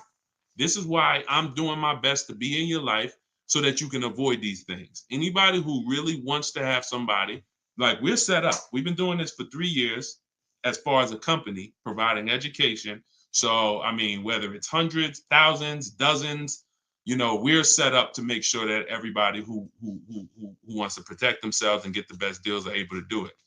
Paula, got my book. Phenomenal. Use it. Everybody that got the book, thank you. I appreciate you, brother. Thank you so much, Lord. I appreciate you. We're going to be doing these lives regularly. I think, this is the best format. I like to come and interact and really answer questions and really show y'all, why I want you to start treating cars, buying cars and leasing cars, getting cars like buying small houses. Most people treat getting cars like going to Walmart and getting a TV, big screen. You come back home and you're like, man, it's like you get an itch, but you get an itch for a $30,000 decision or a $10,000 decision. When you start planning out your car purchases the way I'm going to show you, and you go in with a system and a strategy, the way that's taught in my book is 7 steps. First step is deciding whether you lease or buy. 7th step is delivery. So by the time you get to step 7 in my book, by the time you get to step 7 of what I teach, you should be picking up your car or it should be being delivered to you. So it's not about learning and reading and then, okay, Deshone, I just read everything. I just learned everything. I just watched all the videos. Now I'm ready to go get my car. No, we're going to you learn by doing. And if I teach you a different way to shop, different things to do, by the time you get your car, you're going to be like, oh, I didn't need Deshone to tell me what to do step 1 through 7. I just needed him to tell me this is step 1, do that. And then when I'm done, I come back. Okay, Deshone, I did step 1. What's step 2? Here's step 2. Do this now. Okay, perfect. Let me go on these websites, do step 2. Perfect. Just did step 2, Deshone. Perfect. Here's step 3. Do this. And we found that has been able to guarantee success for so many people. And that's how they're able to get the same deals that I get.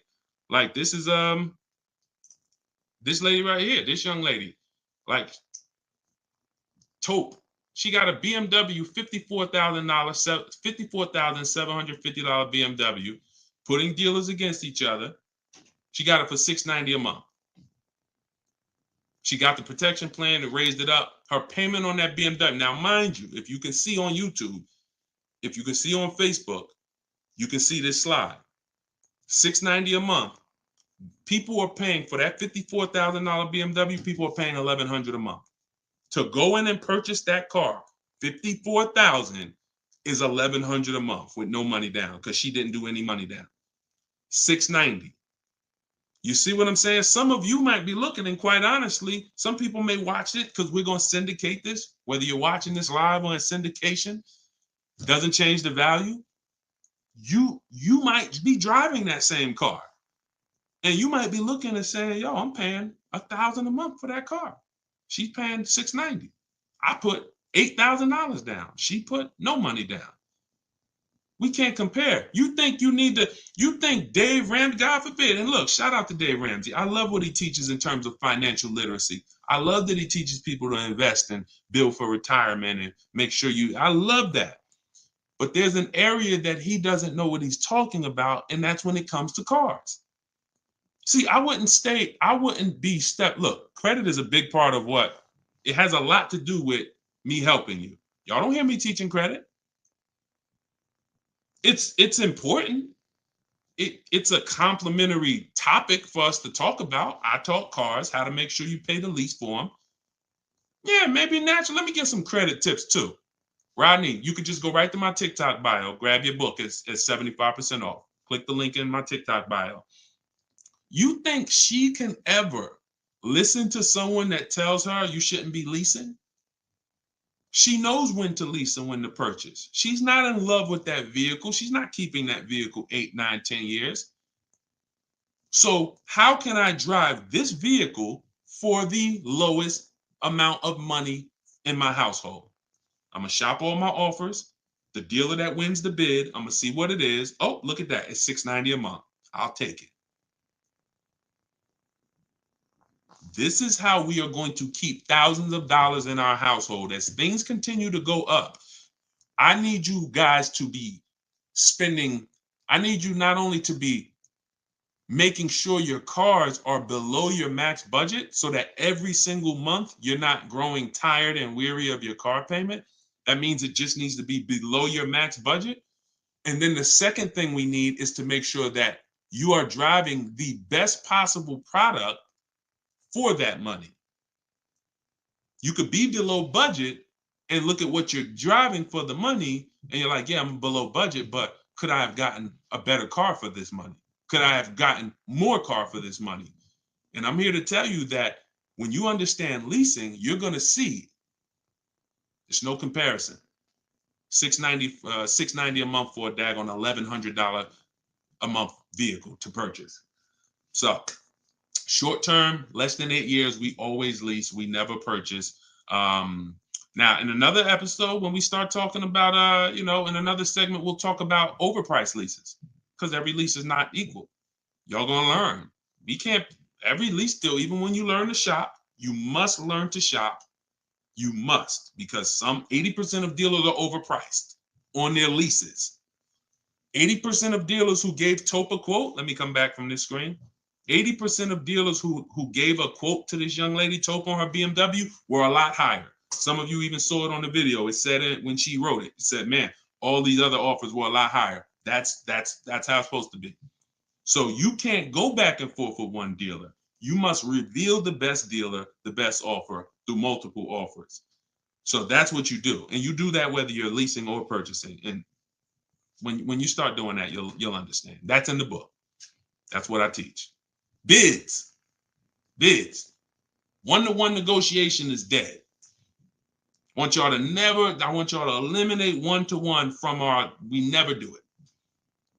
Because you cannot do that with any other item and win. You can't do it with jewelry. You can't do it with groceries. You can't do it with televisions. You can't do it with houses. One-to-one negotiations, you lose every time. You must see multiple options, multiple offers, and then we pick the best one. And what you see is that's gonna be done with loans we get, cars we buy, and cars that we sell. We don't trade. So, all right, yeah, this has been great. I need her contact. I don't know what you, I guess y'all having a conversation. I didn't know what y'all needed contact-wise. All right, let's see. Is buying and selling a car a good hustle? I'm not really teaching people how to buy and sell cars because, there's, if you want to go into the car business, that's not what I teach. Do I have to log out to purchase the book? You shouldn't have to. Let me try to reset. Let me know if it's still showing a $97 price or if everybody was able to get the 75% off price. Let us know. All right, I just reset it, so it should give you an opportunity to go back in there now and get your and get it at the 97% off. All right.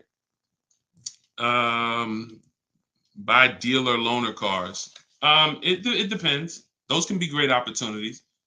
But again, we still need something to compare it to, Tina. Tina on Facebook said, buy dealer loaner cars. Now, we will buy or lease a loaner car if it's a great offer. So when we reach out to dealers, you'll see in the book, I teach you to go to the website because I give you my scripts. I tell you what to say. Some of you could do it by phone if you want to call a dealership and try to get multiple offers, but I would only speak to a sales manager.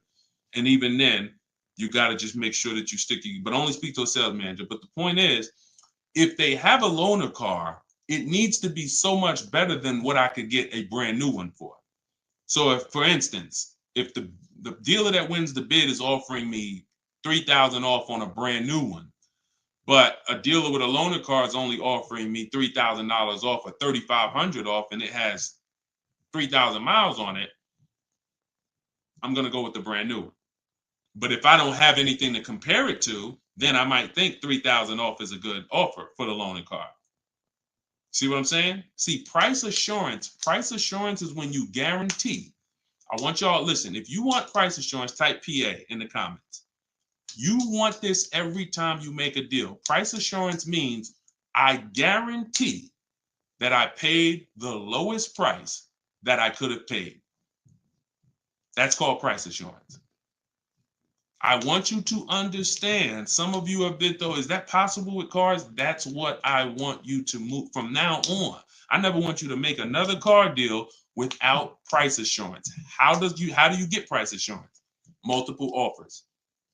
It's the same way you get price assurance when you're buying groceries, when you're buying, spaghetti sauce. I know I saw enough offers to know there was nothing out there less.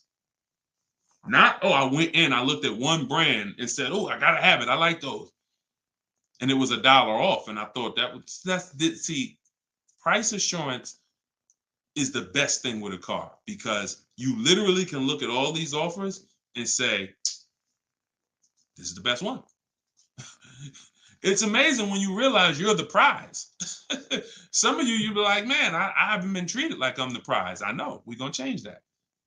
When you use the systems that I want you to use, you'll realize, dang, I've been the prize the whole time. You mean all of these banks and credit unions would work this hard to try to give me, it's all these options I got?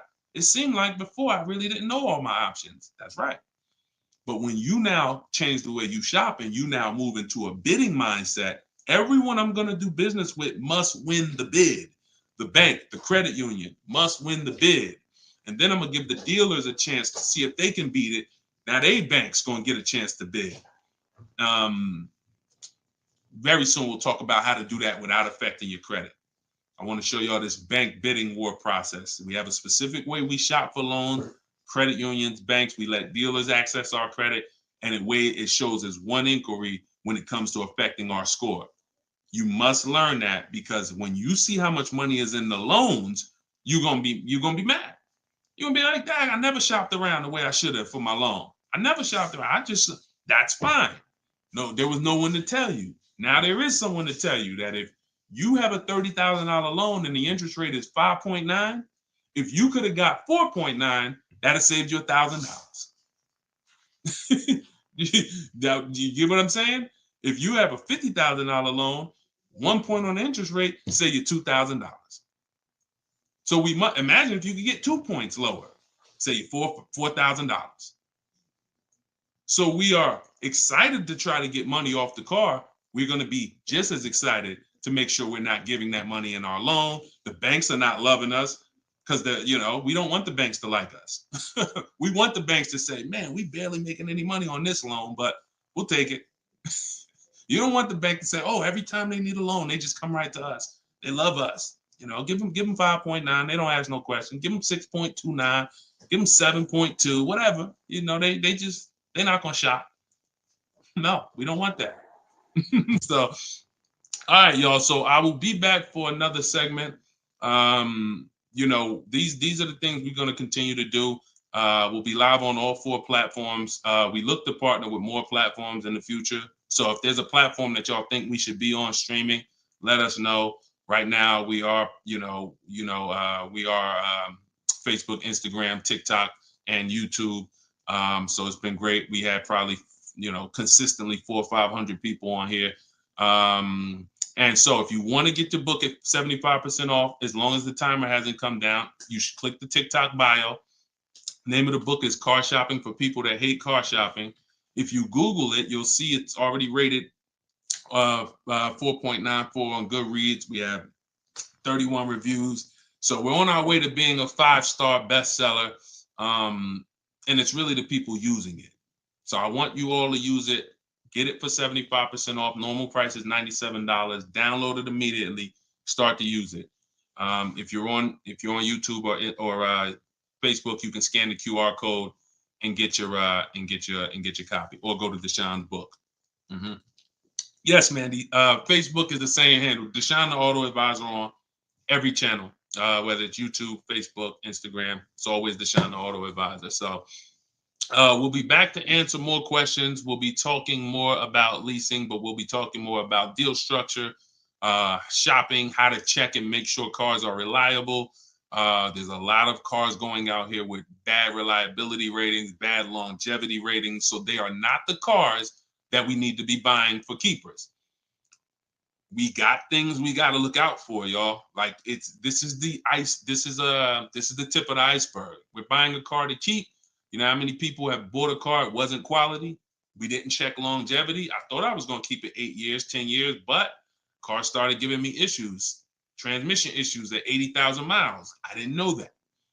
We got to make sure we're checking these things. We got to make sure we look into every, so we'll break this down step by step. I'll be going over my system, my 7-step system, and just going deep with pieces of it and answering you guys' questions. Borrow against your money in the bank. Yeah, that's fine. Whatever gets you the biggest net return, Tina. She said, I don't get loans. Borrow against your money in the bank. As long as, just whatever gets you the best net return. I'm just here to tell you that interest isn't the only loss on money.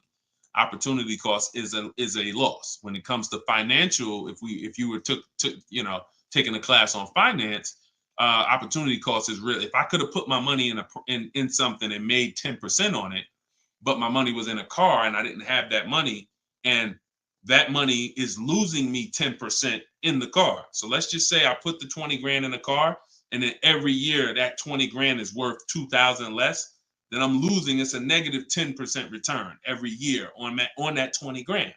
When I could have had that 20 grand somewhere getting me 10%, use the bank's money at 4%, and now I'm still at a net positive when it comes to, am I richer at the end of the year? Am I richer at the end of the month?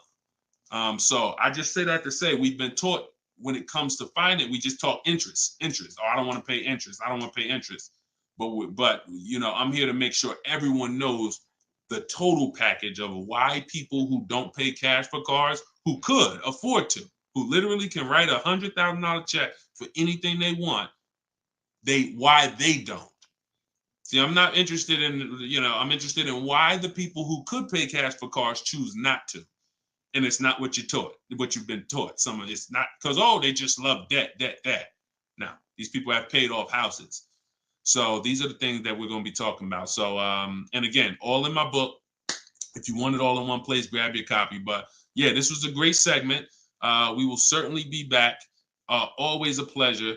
And just make sure you're subscribed so you do get notifications when we go live. Make sure you're subscribed on TikTok. Make sure you're following so that when we're live, you can jump on because we're going to be doing this a lot. All right. I'll see y'all soon. God bless everybody.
I'm on TikTok.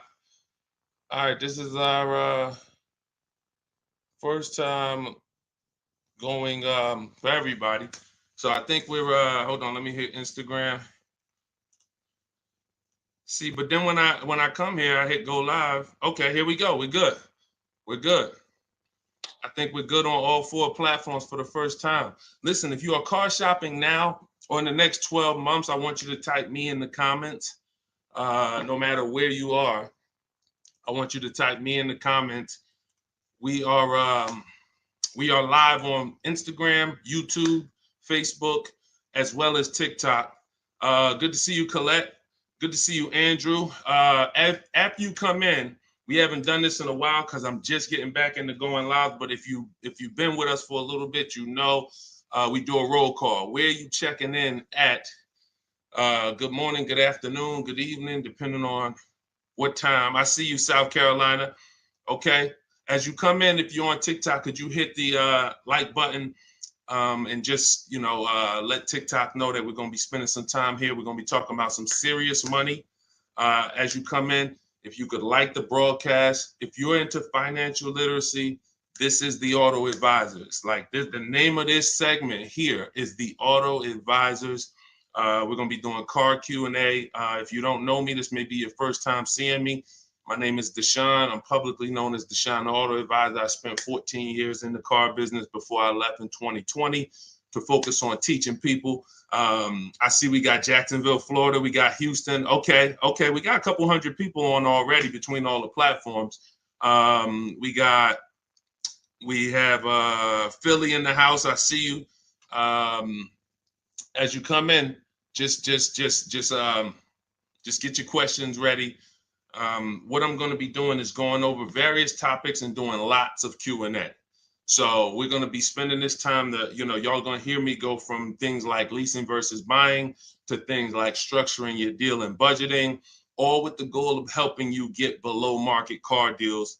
So as you come in, if you could tag somebody, I promise you, here's what's going to happen. If one of your friends finds out that you've been following me, following the channel, using what we talk about over here to save money on cars, and then you didn't tag them and they find out later, man, I found this guy, Deshone, he's on, and you're like, hey, yeah, I've been following him for years. And they're like, man, why didn't you tag me? Why didn't you share the wisdom? So I want you to definitely do that. And I guarantee your friends will thank you.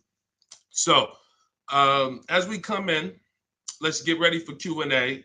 I just want to make sure I did all the housekeeping. My new digital book, Car Shopping for People That Hate Car Shopping, is on sale right now. It's 75% off for our launch, so it will be 75% off the whole time that we're on. If you're seeing this video, you can go to deshonsbook.com, get your copy for 75% off. It's a digital book, and it's digital for a reason, y'all. It must be. I got links in there. I got links to scripts that you're going to be using. I don't want you guys having unpredictable car buying experiences. I want to see you having very predictable, controlled experiences. And in order for you to do that, you have to know what to say. And so I'm going to be talking about all of that. We'll be talking about all of this while we're on. So let's get to the Q&A. I just want to make sure you know, if you're on TikTok, you could go to my TikTok bio, get your copy. It's on sale for a couple minutes for 75% off. And then if you're on Instagram, you could go to my bio. If you're watching online, you can go to Deshone's book, or you can scan the QR code. All right, so let's get into it. Let me just make sure I can see the comments on Instagram. Let's see if I go live here. And okay. Can you talk about, this is Kira from TikTok. She said, can you talk about turning in a lease vehicle to another dealership to lease their vehicle? Very good question. We don't want to turn in lease vehicles without making sure we can't make any money on them. Some people have asked, do we have equity in every car? Equity is not in every car, but you do need to check if you have equity before you return your vehicle. Here's how we do it. We're going to call our bank. We're going to get our payoff. We need to get our payoff. You don't want the residual value, because the residual value doesn't include any payment you have, anything. You need the payoff. And what that's going to do is tell you the price that you could buy the car for. Now there's a customer payoff. Can we light up the likes on TikTok, please, so we could get some attention and let people know we setting people free financially. If you on YouTube, if you on Facebook, if you could like the broadcast and tag somebody, I promise they'll thank you. So the first thing we're doing, y'all, we're never returning our leases. We are never returning our leases without doing an equity assessment. We got to check to see if we have any equity in our vehicle. We get our payoff. And then we're going to get at least 5 cash offers. At least 5 cash offers. What does that look like? That means you're getting offers from Vroom's out of business. Driveway, you're getting offers from, and I'm gonna tell you, when you do this, if you are selling a lease, you must put no when it asks, is the vehicle a lease? You must put no. And I'm gonna tell you why. The way these companies are set up, they're set up to buy vehicles. But in 2022, 2021, when they saw us making all this money selling our leases, a lot of the auto companies got the banks implemented what's known as a third-party restriction, which doesn't limit if you can sell your vehicle. It doesn't. It limits who you can sell it to. So we got to ask our banks, do I have a third-party restriction? And the way these buyers' websites are set up, the ones I just named, the Driveways, the AutoNations, the Kelly's Blue Book Instant Cash Offers, these are people who literally inspect your car, give you a check the same day, CarMax, Carvana, and we must get offers from all of them. See, we don't realize, as y'all learn more about saving thousands effortlessly and easily, you're going to learn it comes through bids. It comes through bids. It doesn't come through giving one person an opportunity to buy your vehicle. We must get bids. When we let the market bid on our vehicles, we're going to win every single time. We're never going to worry about if we overspent. We're never going to worry. This is all in the book. So everything I'm teaching y'all on this live and in my free vid, it's all in my book, step by step, 75% off, get yours. But you have to know exactly what the market will pay for our vehicle.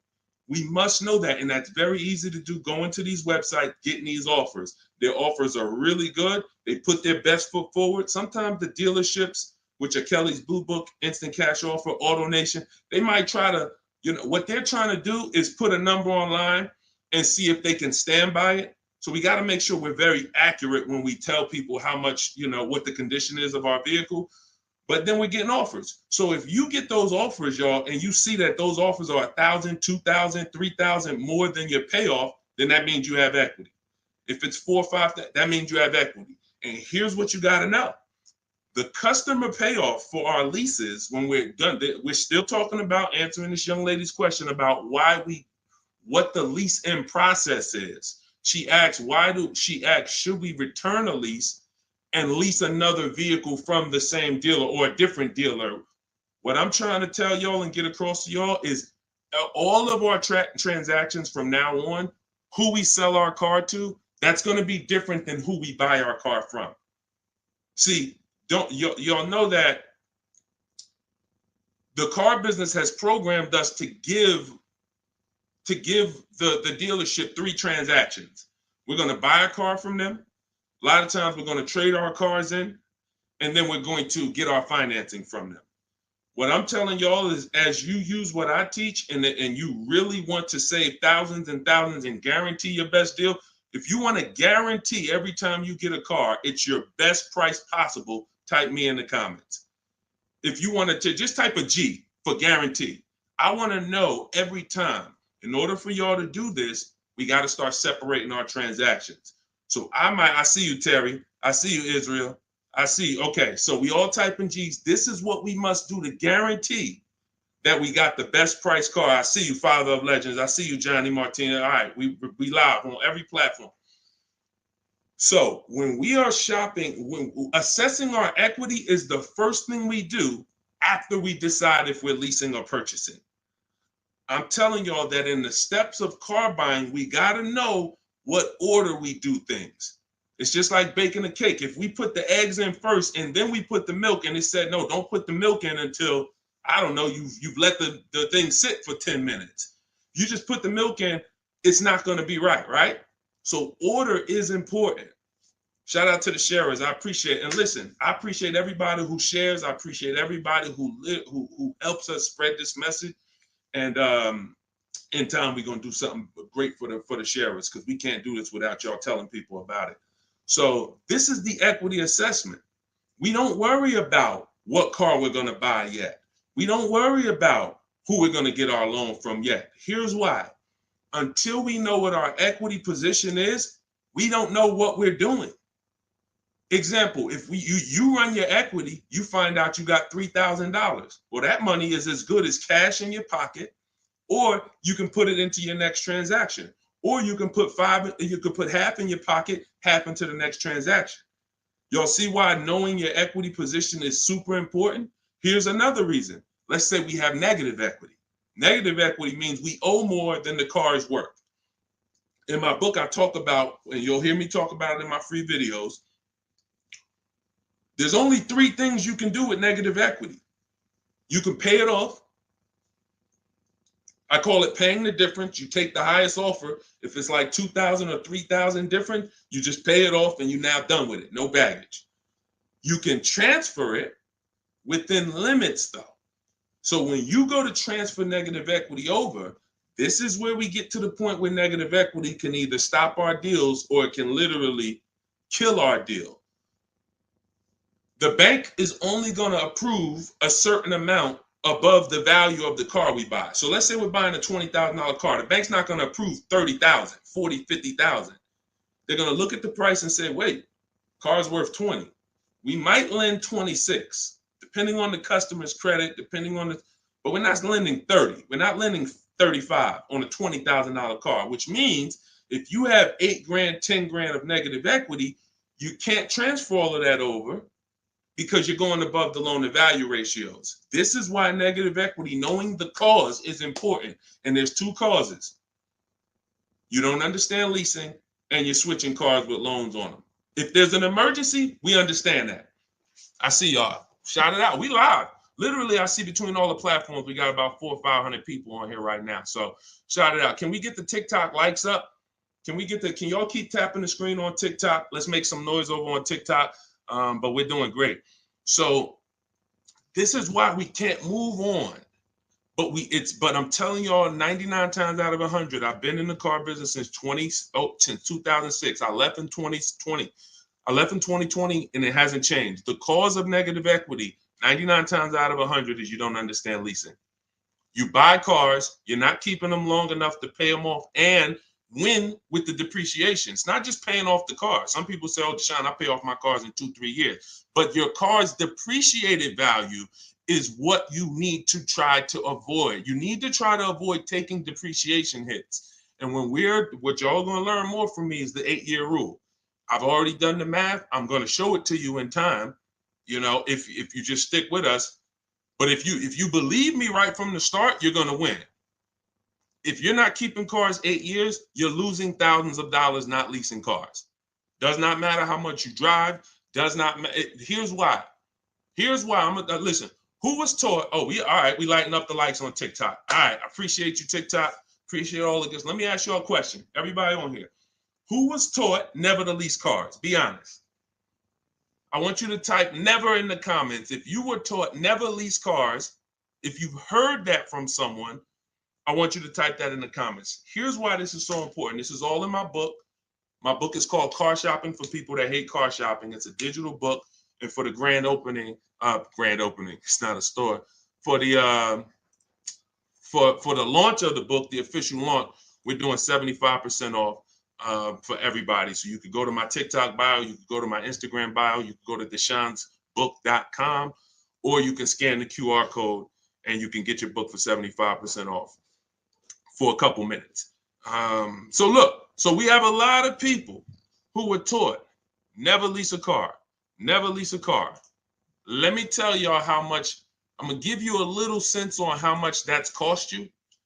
And then, we'll go deeper.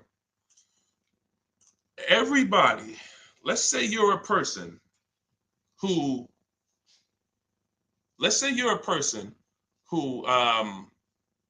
keeps their cars until the wheels fall off. We call those cars keepers. If your next car is going to be a keeper, type K. That means I'm going to keep this thing until the wheels fall off. I'm going to keep this thing 8 years minimum, 10, 12, 15. That's what I do. I see you, Abby. Now, the benefit about buying a car and keeping 8+ years is you get to outlive all the depreciation. Your car loses X% of value the day you get it. And whether you drive it or not, if somebody came and parked a car outside your house right now and said, hey, this car is worth $30,000, it's yours. Now you say, I don't drive. I already got a car. I don't need it. You come out a year later, is that car worth $30,000? You didn't drive it. See, this is your first, you didn't put a mile on it. You didn't touch it. It just stayed out there. It was worth 30 when they dropped it off. Is it worth 30 today, a year later? Exactly. Here's what I'm telling y'all. That's the first deep lesson on depreciation. See, if you get that, now you're getting the clue of why leasing is not about how much you drive. People who say, oh, I like to drive as much as I want to, so I buy my cars because I don't want to pay for the mileage. Here's the revelation. You pay for the usage of the car whether you use it or not, whether you drive it or not. It's going down. The more usage you put on it, the faster it goes down. So leasing is not a matter of how much I drive. Leasing is, if I get a great lease deal, we're going to talk about that. All lease deals aren't created equal. And these commercials we see that say, hey, 3,000 down, 8,000, these are not lease deals. I'm going to show y'all some lease deals over, I'll actually probably show y'all one in the next couple minutes. Great lease deals are not advertised. They're made in secret. No one really knows about them. The great lease deals are not advertised. Great deals are not advertised. Great deals are not advertised. So you can't judge the lease pricing by what y'all see in these commercials, or it's not going to make sense to you. But when you get great lease deals, it is no comparison. The name of the game is, will I pay less with a great lease deal in depreciation than I would pay if I purchased that car? That is the name of the game. And when I look and see, all right, if I get a great lease deal, I'm only paying 30% of the car's value, 35, 40%, 45%. But if I bought that car, regardless of whether I pay cash, regardless of whether I got a loan on it, the asset, the value of the car is going to go down by more than that. So what we're doing when we're leasing versus buying is we're trying to hedge against depreciation. We're trying to acquire a car that says, based on how I got this car and the price I'm paying for it over 3 years, it's thousands less than if I would have went and purchased that same car and just took the value of the depreciation. And this is what I'm telling y'all. They've hid you can't understand this when you're just tied into payments. And a lot of you know, payments have nothing to do. Some of you who are a little bit more financially savvy, payments have nothing to do with the deal on the car. If you don't know that, you're going to learn that the more you hang out here. Payments have nothing to do with the price of the car, the deal on the car. That's just the financial tool. That's just what you've attached to the asset. If you go and you overpay $10,000 for the car, doesn't matter if you got a loan on it. Doesn't matter if you did no money down. You overpaid by $10,000 for the car itself. That's focusing on the asset.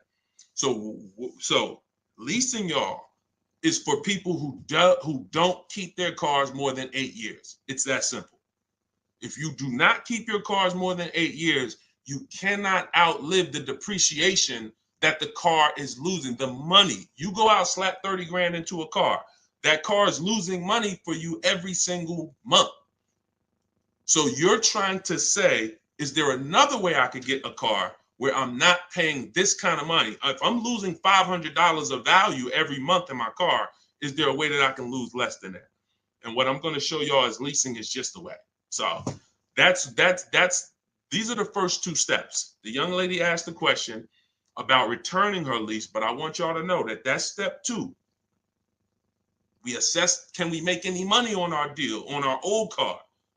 And then, but the first thing we got to do is decide buying versus leasing. Lease the loan. Good Time said, lease the loan car was good. Welcome to everybody that jumped on. My digital book, Car Shopping for People That Hate Car Shopping. Everything, it's 75% off. You can get your copy while we're on here, but we're going to be going deep on Q&A for at least, I'm not even watching the clock. So just go to my TikTok. I don't think you're going to leave the broadcast either. If you go get your copy, go to my TikTok bio, go to my Instagram bio. If you're on Instagram, wherever you're at, if you're on YouTube, scan the QR code or go to Deshone'sBook.com and get your copy so that we can go deep on this. I don't want you trying to just remember everything that I'm teaching. I want you to have a reference point, and it's affordable for everybody. It's normally $97.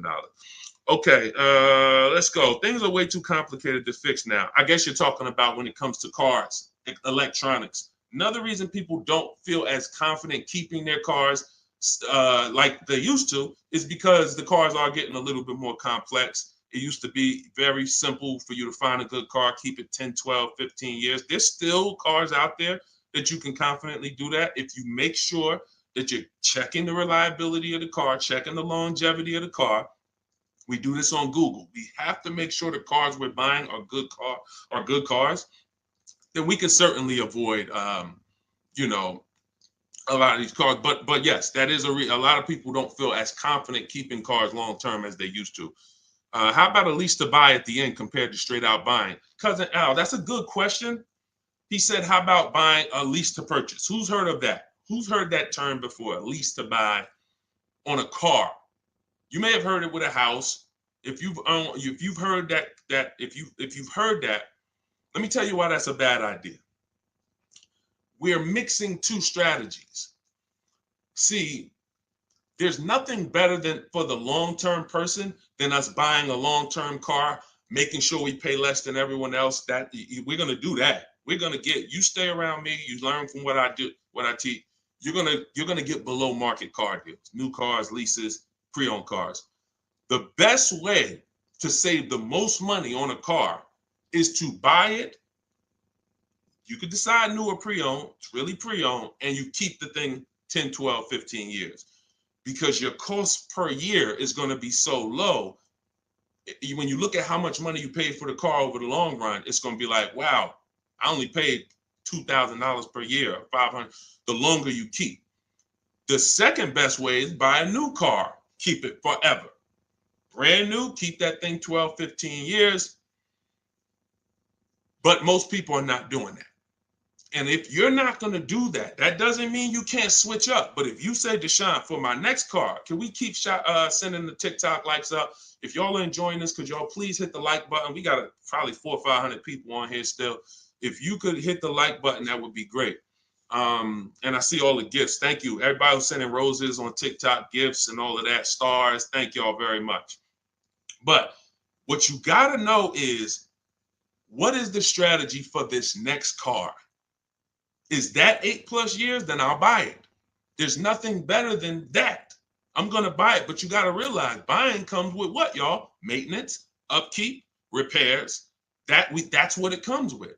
But we win when we buy. We win 8, 9, 10, 15 years later is when we win with a purchase. You don't win with a purchase 3, 4, 5 years because the person who's leasing is paying so much less than you. If they got a great deal, they're paying so much less than you to drive a brand new car. It doesn't, like, you don't win. You can't win. But in the long run, you will.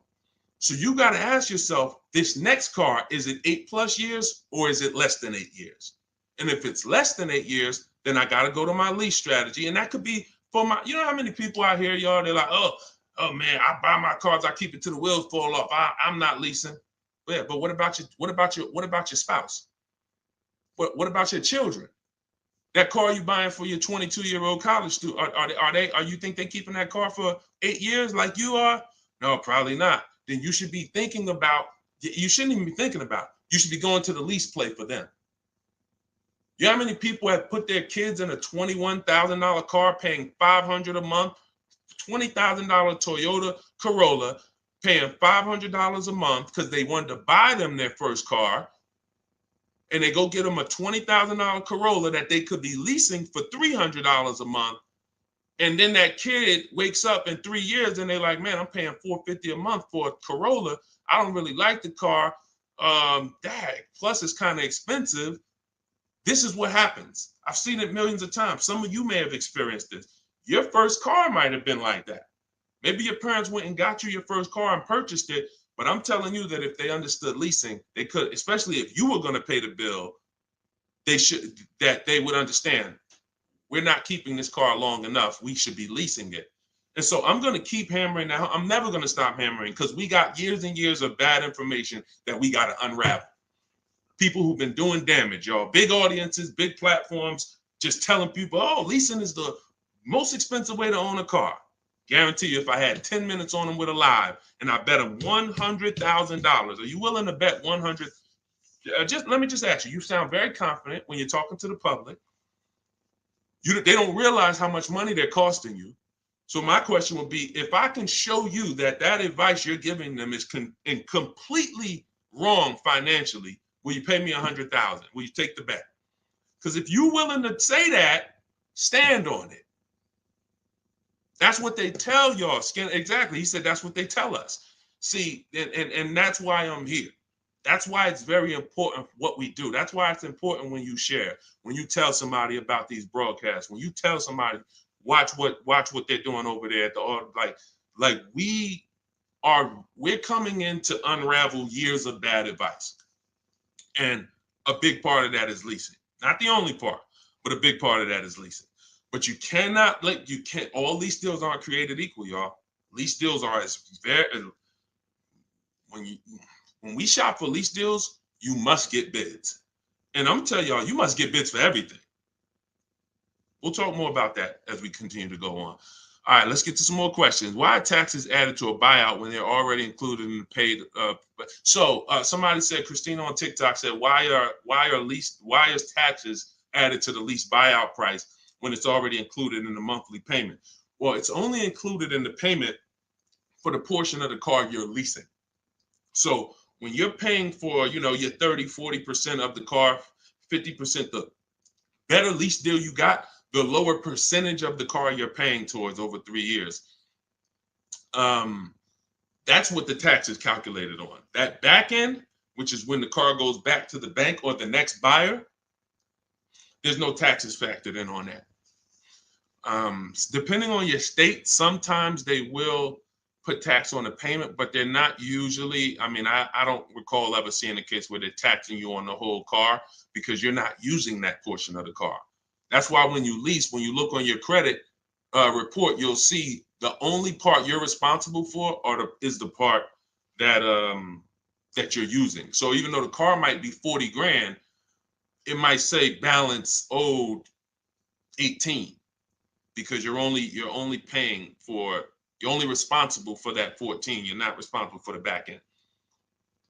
All right, we lighten up the likes on TikTok. Appreciate y'all. I see you, Lisa Vasquez. Welcome. Kat, I see you. All right, let's go. Let's continue to rotate questions. What happens to my down payment on the lease? See, a lot of people asking about leasing. This is good. This just goes to tell you something. A lot more y'all gonna lease when you understand it. In fact, when you understand it, your next car will be a lease. Quite honestly, unless you can guarantee me, Deshone, I'm keeping it 8 years. If you say, Deshone, I'm keeping this thing 8 years, you go ahead and buy it. Don't think about leasing. Go ahead and buy it. But if you cannot confidently say I'm keeping this car at least 8 years, and you're gonna learn, I'm gonna do a upcoming show where I show y'all my screen. So if you're on TikTok, make sure you're on YouTube or make sure you're on Facebook. If you're on Instagram, because y'all are not going to be able to see my computer screen when I actually go deep and show everybody, my screen and we compare. I'm going to show you all the numbers because I'm not going to sit here and I don't want y'all thinking this is my opinion. This is by the numbers. So Good Time says, what happened to my down payment on the lease? So you should only do a down payment on the lease after you've already verified you got a great deal. Pay attention. This is very important. Once you down payments, y'all, never come into play until we verify we got a great deal. This is all in my book, Car Shopping for People That Hate Car Shopping, my digital book. You can download your copy. Go to deshonsbook.com. It's 75% off for a couple minutes. You won't leave the broadcast, but I don't want you to miss the opportunity. The book is great value at $97, but for our official book launch, we're doing 75% off. So you can scan the QR code or go to my Instagram or TikTok bio. Get your 75% off book. So when you are doing the down payment, whether you're purchasing or whether you are leasing, it's critical that we verify we got a great deal on the car before we ever talk about payments. This has always been. How many of you have had this question? You're looking at a car and they say, hey, what do you want the payment to be? What's your goal? What's your goal for your payment? Type a $ if you've heard that question. What's your goal for the payment? Thank you, Say What. I appreciate all the compliment. I appreciate it. If you've heard that question, type a $. What do you want your payment to be? What's your payment goal, right? Here's why that's not important. And here's why you never feed into that. If you feed into that, you run the risk of focusing on the payment structure and not the price of the car. You also run the risk of focusing on the payment structure and not shopping for your own interest rate and letting banks bid on your loan. When we do an episode, we'll do a show that is about structuring our deals, and you'll see that when we start getting our financing, y'all, we never want to let anyone run our credit until after we found our car. Because what people are trying to do, y'all, is they're trying to run your credit and they're trying to give you a time limit. Now you have a hard inquiry, but you also have a time limit to go find a car. That's not good. They might give you 30 days or 45 days, 90 days before the approval expires. It's usually 30, 45. That's a problem because now we're out there rushing. But when it comes to down payments, we are only structuring our deals after we found our car. So I teach you how to get bids on your lease. Get bids on your lease, get bids when you're buying a new car. Once you find the dealer that gives you the lowest bid, now you come in and you see how you want to structure the deal. You must get bids first. And the way we shop for leases, I'll tell you about how we shop for purchases too, but the way we shop for leases, we must get all these offers because there's so much money that could be hidden in a lease. It's ridiculous.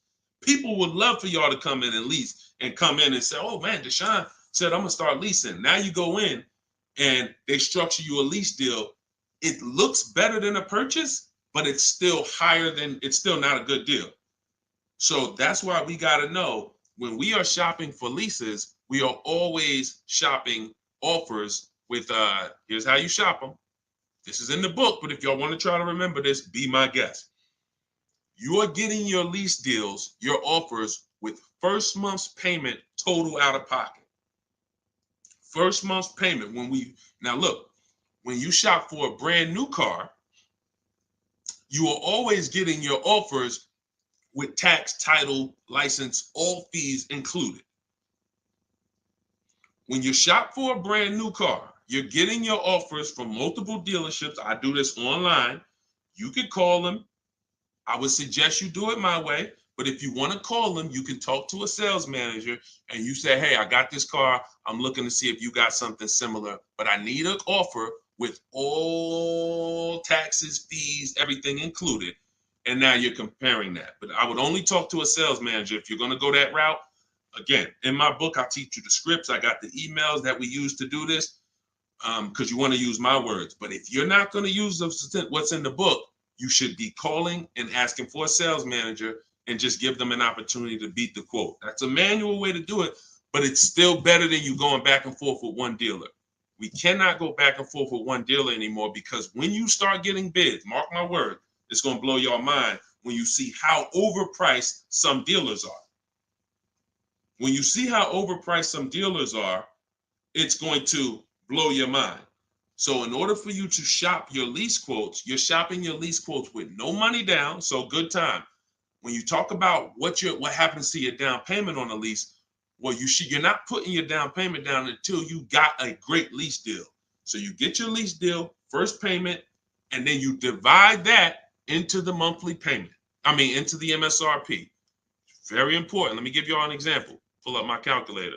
So let's say I got an offer of $500 a month on a $40,000 car. That's what's called a 1.25% lease. You take the monthly payment and you divide it into the MSRP. That gives you a percentage. The lower percentage, the better the deal. And this originated from some of who's heard me mention the 1.5% rule for bad lease deals. Type me if you've heard that. No, you don't have to tell them you're pre-qualified before you go. It's not even a question. We're just shopping for the price of a car. So you've heard, okay. Okay. So, see, and I looked at another question while I was in the middle of answering one. So, wait, we were talking about lease quotes. We were talking about, okay. Okay, that's right. The 1.5% rule. So when y'all hear me mention the 1.5% rule, I'm telling y'all, again, it goes back to the fact the lease, the name of the game with a lease is how much can I pay for a car over 3 years that I'm giving back? The lower, the better. So since the beginning of time, people who got great lease deals knew about the 1% rule. The 1% rule said, if I buy a car, if my lease payment is 1% of the MSRP or below, it's a steal.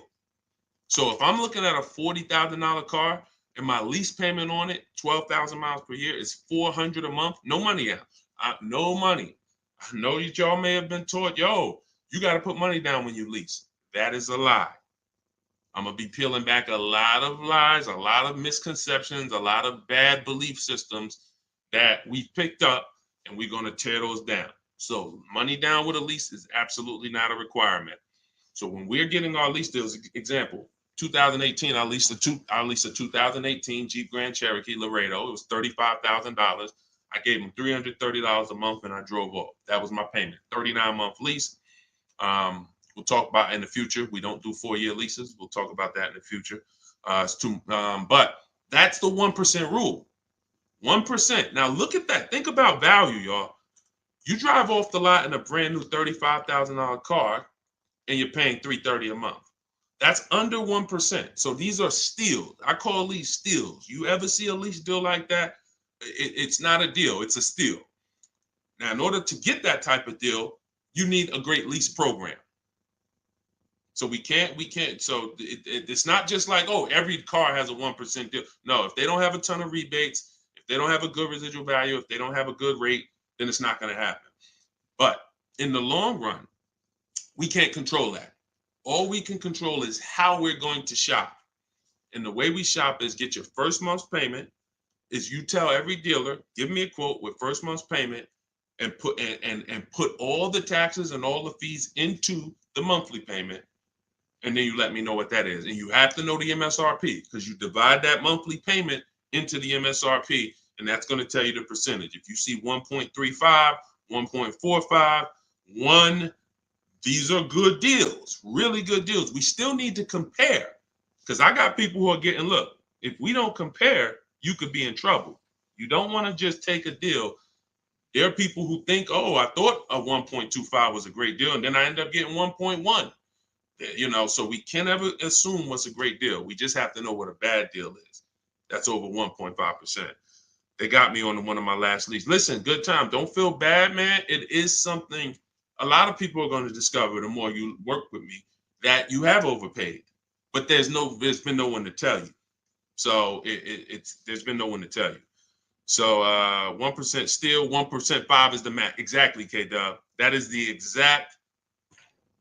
exact formula and ratios we use for measuring great lease deals. 1% or lower is a steal. Between 1% and 1.5 is a deal. That's great value compared to purchasing. So when someone drives off the lot with a great value lease, 1.25, anything under 1.5, they're paying less than someone who purchased. Once you get above 1.5, you're now going close to spending the same amount as the person who bought the vehicle, which we don't want, which we can't do. We eliminate the benefits of leasing. And some lease programs y'all are going to see are bad. You shop multiple offers and the lease programs are bad. We can't get those leases. I will never co-sign, because leasing is a value play. I will never co-sign you getting a car because you like the car a lot and overpaying for a lease, because the lease program is bad. Sometimes, I want a Range Rover Velar. The lease program is bad. All right, well, I'm going to go get a Genesis GV870, And then, you know, maybe in 3 years, the Range Rover lease program will be good. But right now, I'm not going to do it because no one loves a car that they're leasing. You always just like it. If you're leasing, you're switching cars every 3 years. You don't love anything. When you love a car, you buy it, you keep the thing 10 years. That's love. But typically, a person who's not keeping their car long term, you get, you know, you 3 years, you're like, okay, I could get another car. 5 years, you know, people who buy cars to keep, they don't think like that. Like, they ain't even looking for a reason to get rid of it until, you know, transmission goes out. And then I always joke because as a keeper, what do you do when the transmission goes out? If anybody on here has bought their cars and kept them till the wheels fall off, when the transmission goes out, what do you do? What do you do? See, you're not a keeper. You're not buying a car to be a keeper. That transmission go out, you ready to get rid of it. You ready to get rid of it. Look, a lot of people are like, no, I go fix it. I go get another transmission. Exactly. All right. All right, let's keep the questions moving. Welcome to the people who just jumped on. Happy to have you. If you're enjoying the broadcast, could you please make sure you are subscribed to us on YouTube? That's where we're going to be able to share really when we get into, which is coming very soon, I'm going to be sharing visuals for y'all to see. Just sharing a variety of things, websites that we use, things you want to stay away from, website, like all in my book. But in time, you're going to want to see it on YouTube because you might not be able to see it on Instagram or TikTok. What's the MSRP equivalent for used cars? F Broncos asked. Here's what who's purchased a used car? Type a U.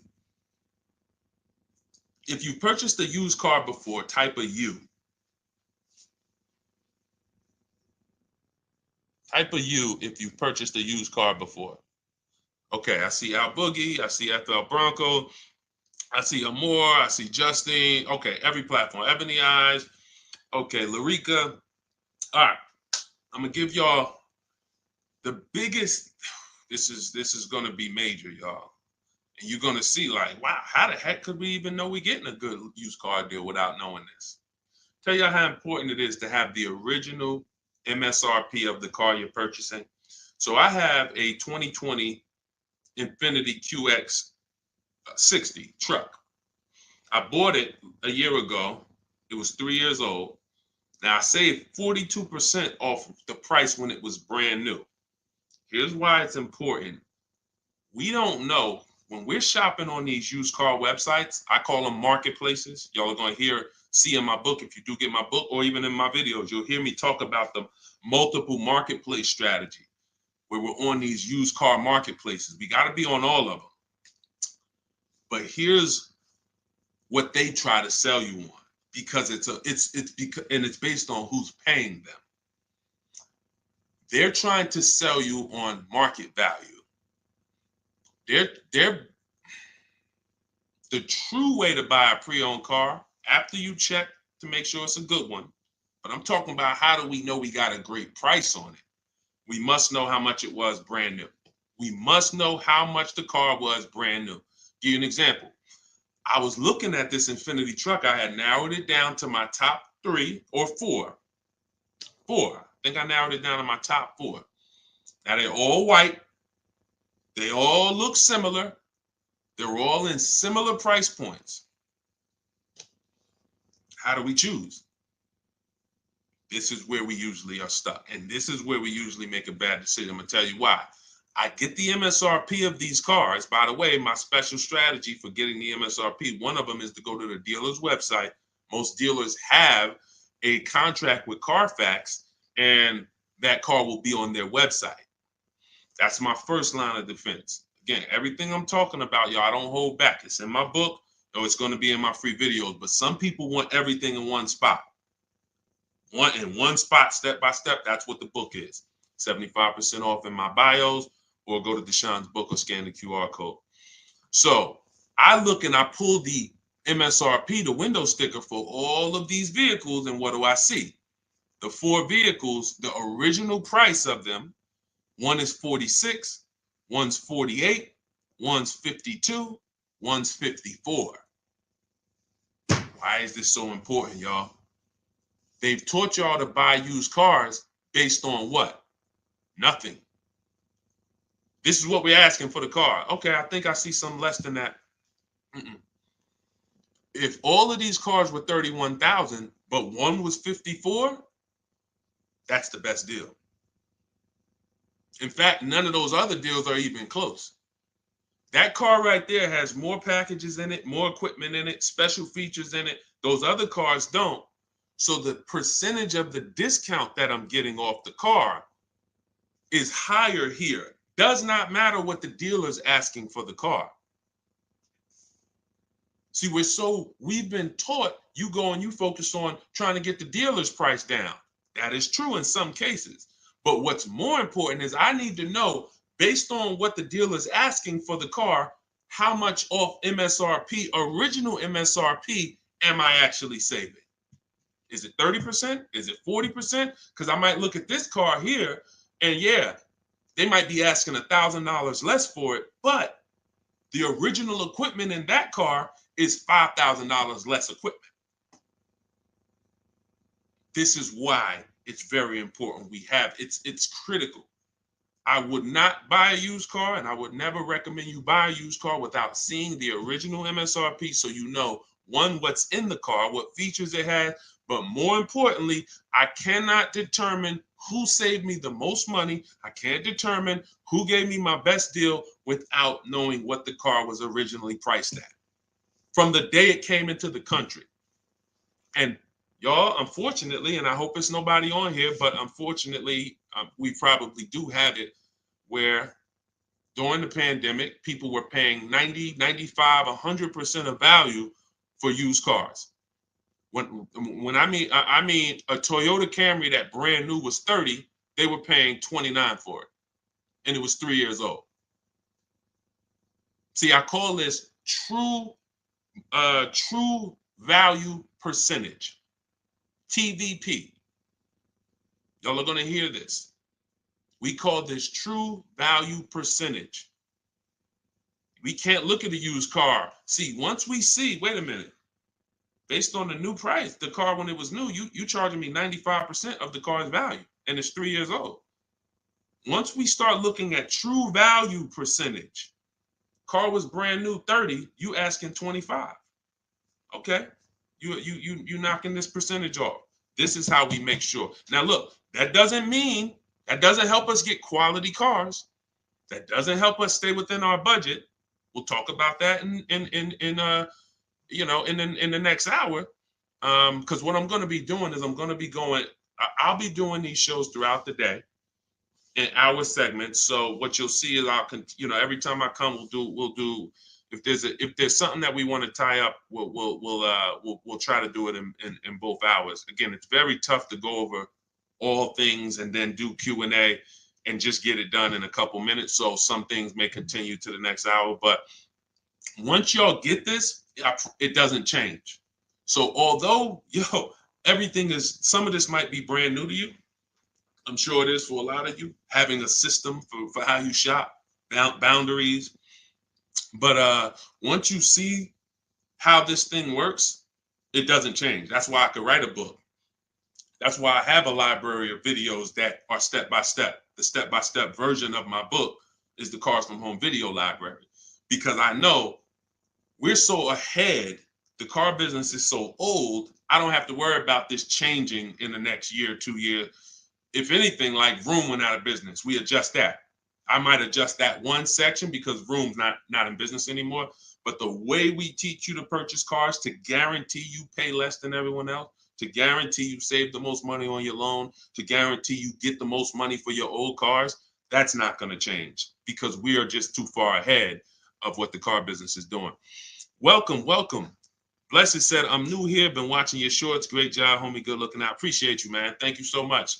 If you're not subscribed yet on YouTube, could you make sure you subscribe? Everybody who's on any other platform, if you could subscribe to us on YouTube, that's where we'll be, able to put a lot of our widescreen stuff so y'all can see. We're gonna teach, but what y'all gonna see, even in the book, it's not teaching and then you're trying to memorize it.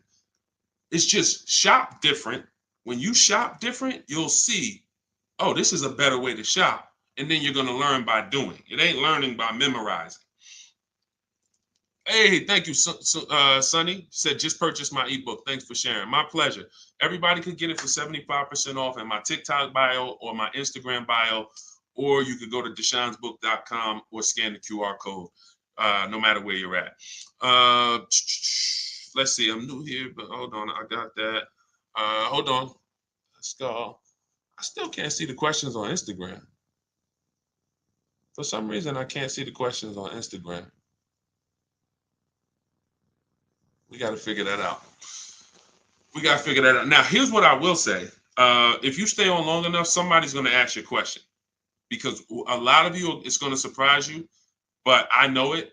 We've been working with people long enough to know a lot of you have the same situation, literally. So you stay on, even if you don't, your question doesn't get answered, you'll hear somebody that's, oh, that's the exact same situation that I'm in. Josie said, I really need help. I'm interested in buying a 2001 H1 with 70,000 miles, 75,000. Should I go for a 40,000 of 50K? I don't really understand that. I really need help. I'm interested in buying a 2001 H1 with 75,000. Should I go for 40 or 50K? So I'm guessing you're saying I'm buying a 2001 Hummer with 75,000 miles. Or either is that asking price is 75,000? Should I go for 40 or 50K? No, we go for whoever wins the bid. See, we can't get into, here's where this could hurt us sometimes. You know what we do? We save a certain amount off the price of a car, and then we want to carry it to our next deal and say, well, we should save the same amount on this car. No, because we don't know what the programs were that allowed us to save 7,000 off that car. And I'm talking about new. Pre-owned cars, this is different. Pre-owned cars, you go to the market and you see who has the lowest car for the money. So we're not going local. It's two favorite words, y'all. And some of you, let me see who's been with me for a minute. See if anybody knows. What's my two favorite words when it comes to saving money? And again, this is, I haven't been live and we haven't done this in a, does anyone remember favorite words? Y'all wouldn't know on YouTube, I don't think, unless I used to say this a lot on TikTok. Oh, Alicia said they got kicked out of Instagram. Okay, so come on over to TikTok. All right, it still says we got a lot of people on Instagram, but that's good to know. Okay, we'll check that out.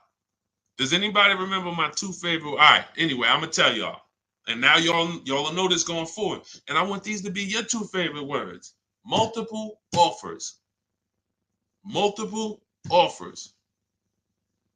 Very important. When I tell you, when you make multiple offers your two favorite words, you are going to save so much money. It's crazy. So I'm not buying something and there's only one of them out there. I don't have anything to compare it to. That'd be like me walking into the grocery store and I want chips. I really want some barbecue chips. And I go into the aisle and it's only one brand of barbecue chips. Wise Barbecue is the whole store. Now, I don't know if they're charging me a good price because I don't have anything to compare it to. They might say, oh, bag of chips, $4.99. Is that good or not? Well, we don't know. But when I see all the other options, same thing with spaghetti sauce. I need to see all the options. Same thing if some of y'all were buying a TV. If you had to buy a TV right now, if you had to buy a daggone 100-inch TV, are you worried about overpaying for it in this day and age? No, because you know, man, I'm going to go to Amazon, I'm going to go to Best Buy, I'm going to go on this Walmart.com, and by the time I see some options and see what they pricing at, I'm going to be able to choose the best one in 10, 15, 20 minutes, right? That's what comes through. That's price confidence. That's called price confidence. And the only way to have price confidence, to eliminate that feeling of, oh, did I overpay? You think I paid too much for this? Is to learn multiple offers, multiple options. So what you should be doing, Josie, is looking at so many H1s, wherever they are, that I know I'm not going to overpay because I see them all. I see where the price, and I'm gonna teach y'all, this is in the book, and I'll teach y'all in my video. We set up accounts when we're shopping for a new car, because once we know where the prices are, we want to be alerted every new car that pops up, every single used car that pops up, you want to get alert on it. You want that thing coming to your email the minute they post it, because everybody else is not going to be able to move on it because it's too fast. They need time. They need to, oh, let me see it. Okay. But if you know the used car market, like I'm going to teach you, if you know the low prices on this car is 40, the high prices is 55. Soon as that one pops up at 41, you don't have to hesitate. Speed is what gets people deals a lot of times, y'all. I've sat in front of people and I'm literally offering them, and this is back when I was in the dealership, and I'm literally offering them, like, the dealership is making no money. That's how good of a deal it is. And I'm like, listen, miss, like, I'm just telling you, we're making no money. We gave you everything.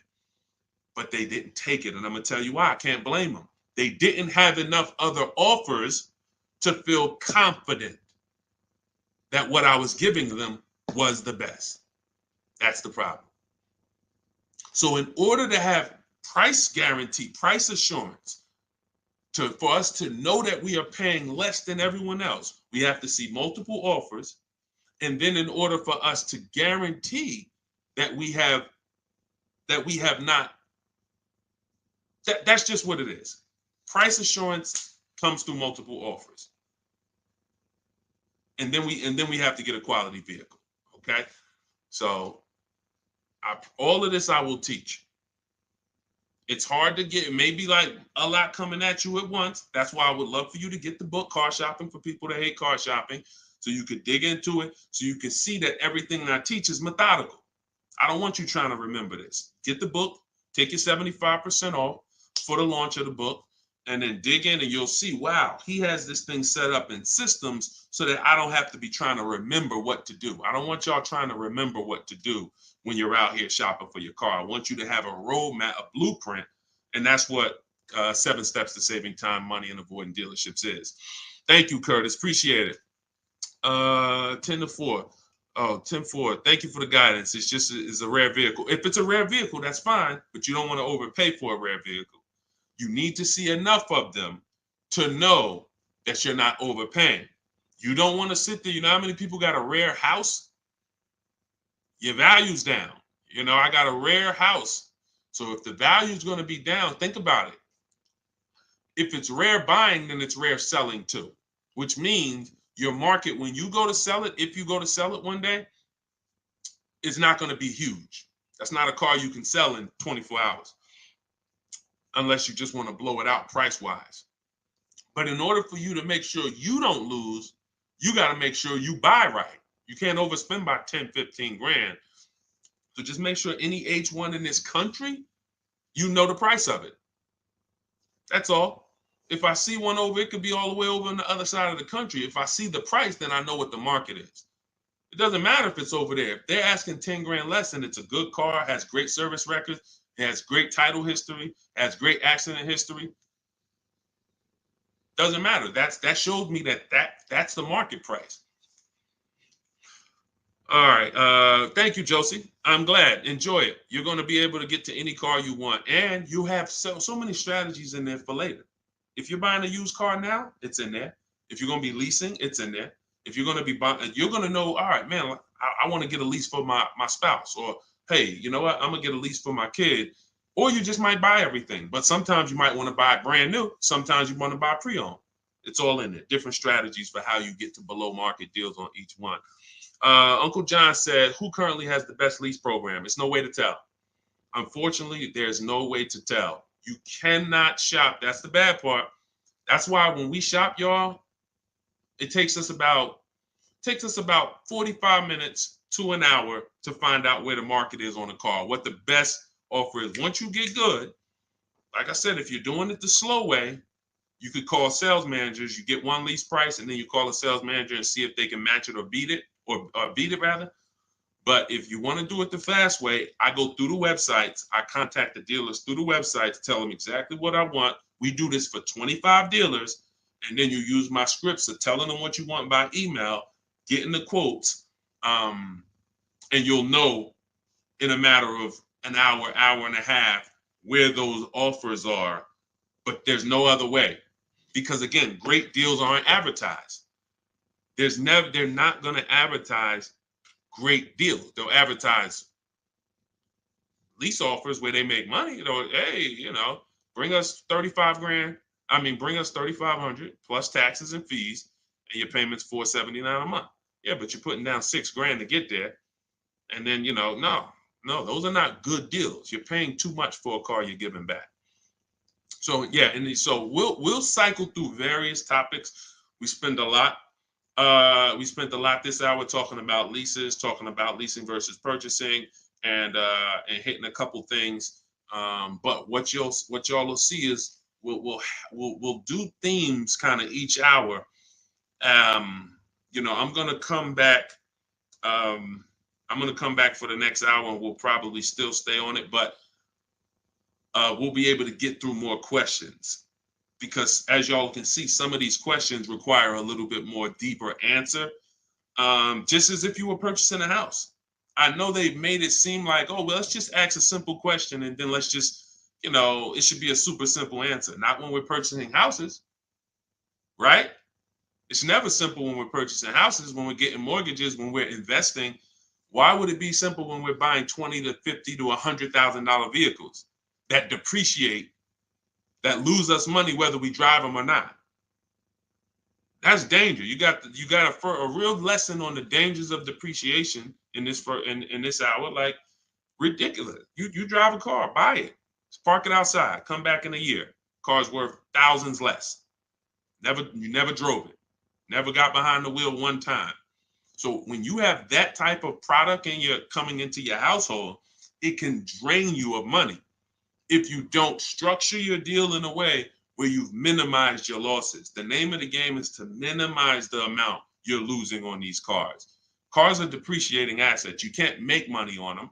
We did have a wave for years where we were making money on cars, but that's because the resale values of these cars, it was a once in a lifetime historic moment when all of our cars were worth 12 grand, 8 grand, 15 grand more than what they would normally be worth. So, those who cashed out did very well, and we were part of the group who were really spearheading, helping people cash out while the market was high. But unfortunately, people bought while the market was high too. So this is, we'll be talking more about these things every hour. So lease good for bad credit. Now, what you're gonna have to do is set yourself up.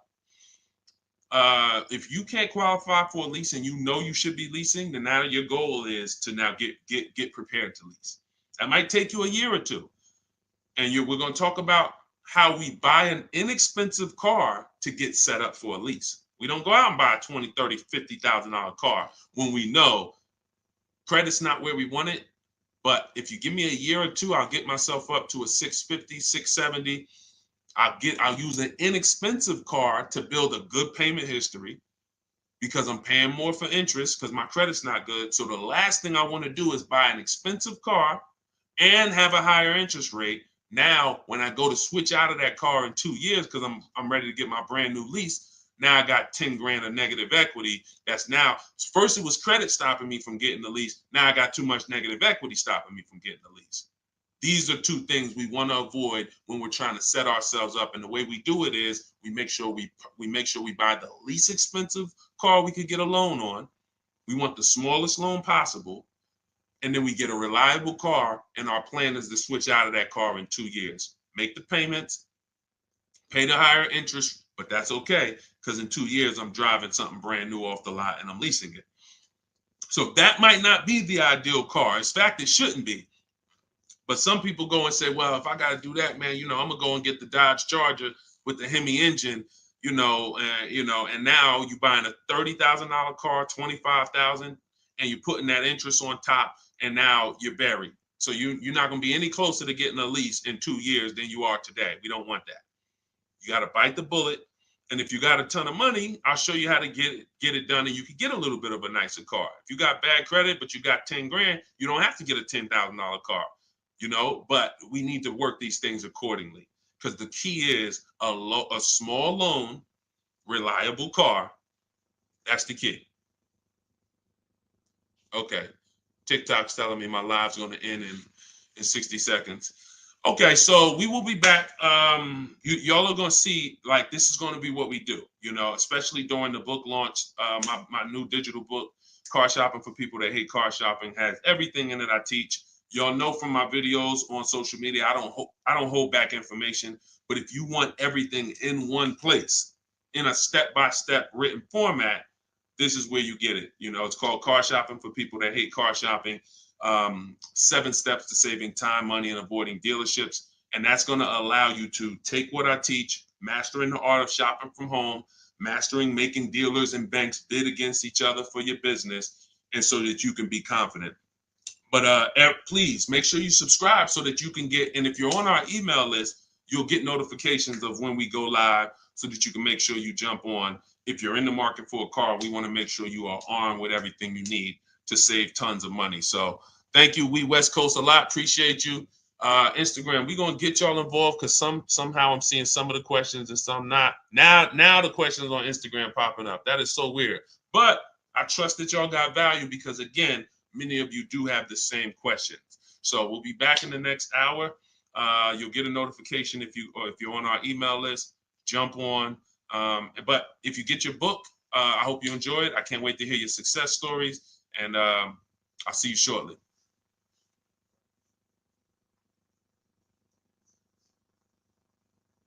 Oh, and if you need the book, it's in my TikTok bio. Some people are saying, where do I get the book? It's in my TikTok bio. Click the picture. It's in my Instagram bio. Go to the bio. Click the picture. If you're watching on or you could go to deshonsbook.com, or you can scan the QR code depending on where you're watching. So, all right. See y'all soon.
Down a little bit more.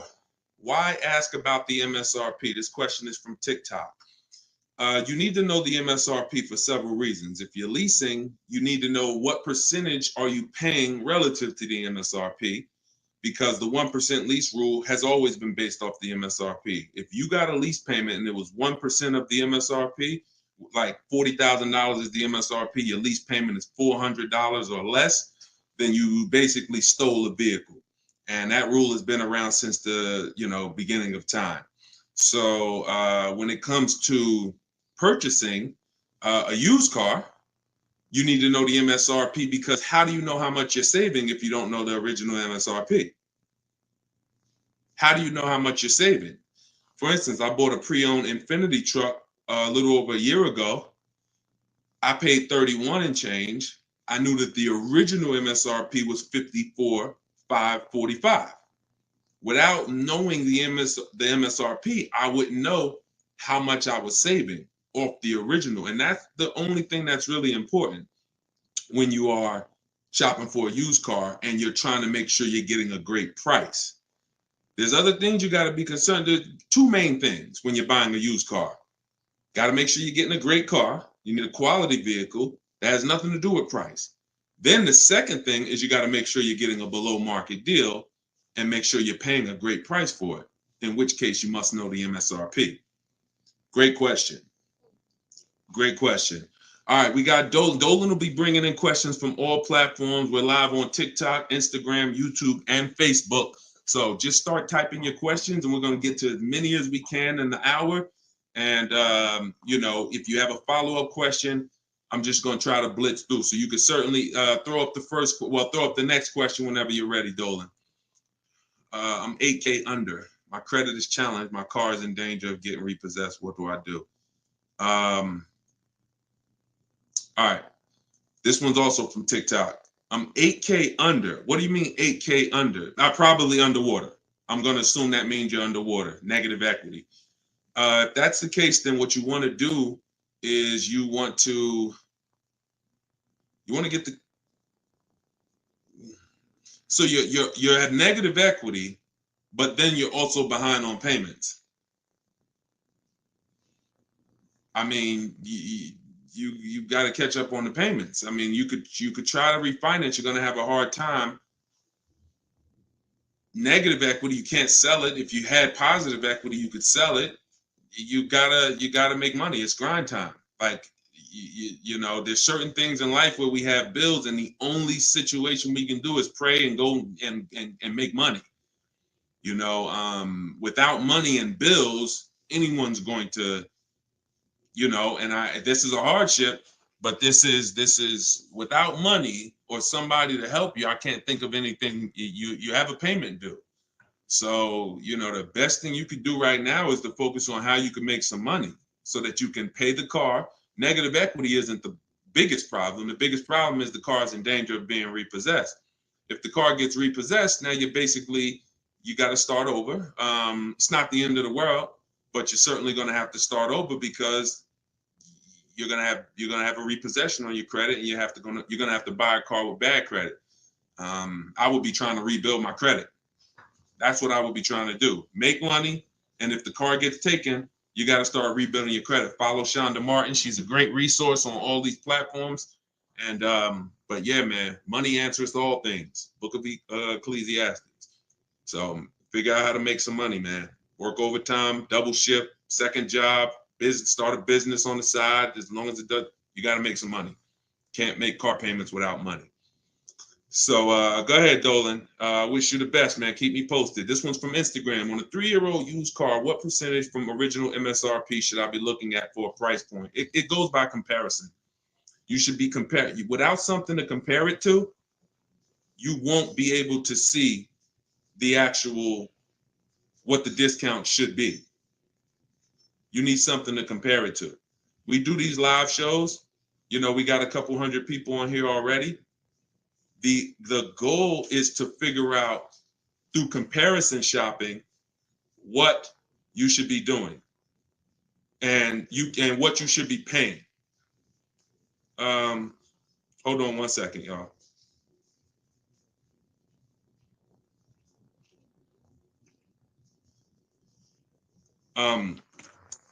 Yeah, so that's the goal. You don't know what a fair price is, what a great discount is, until you are not, until you have other offers to compare it to. That's the problem. Go ahead, Dolan, shoot the next question up.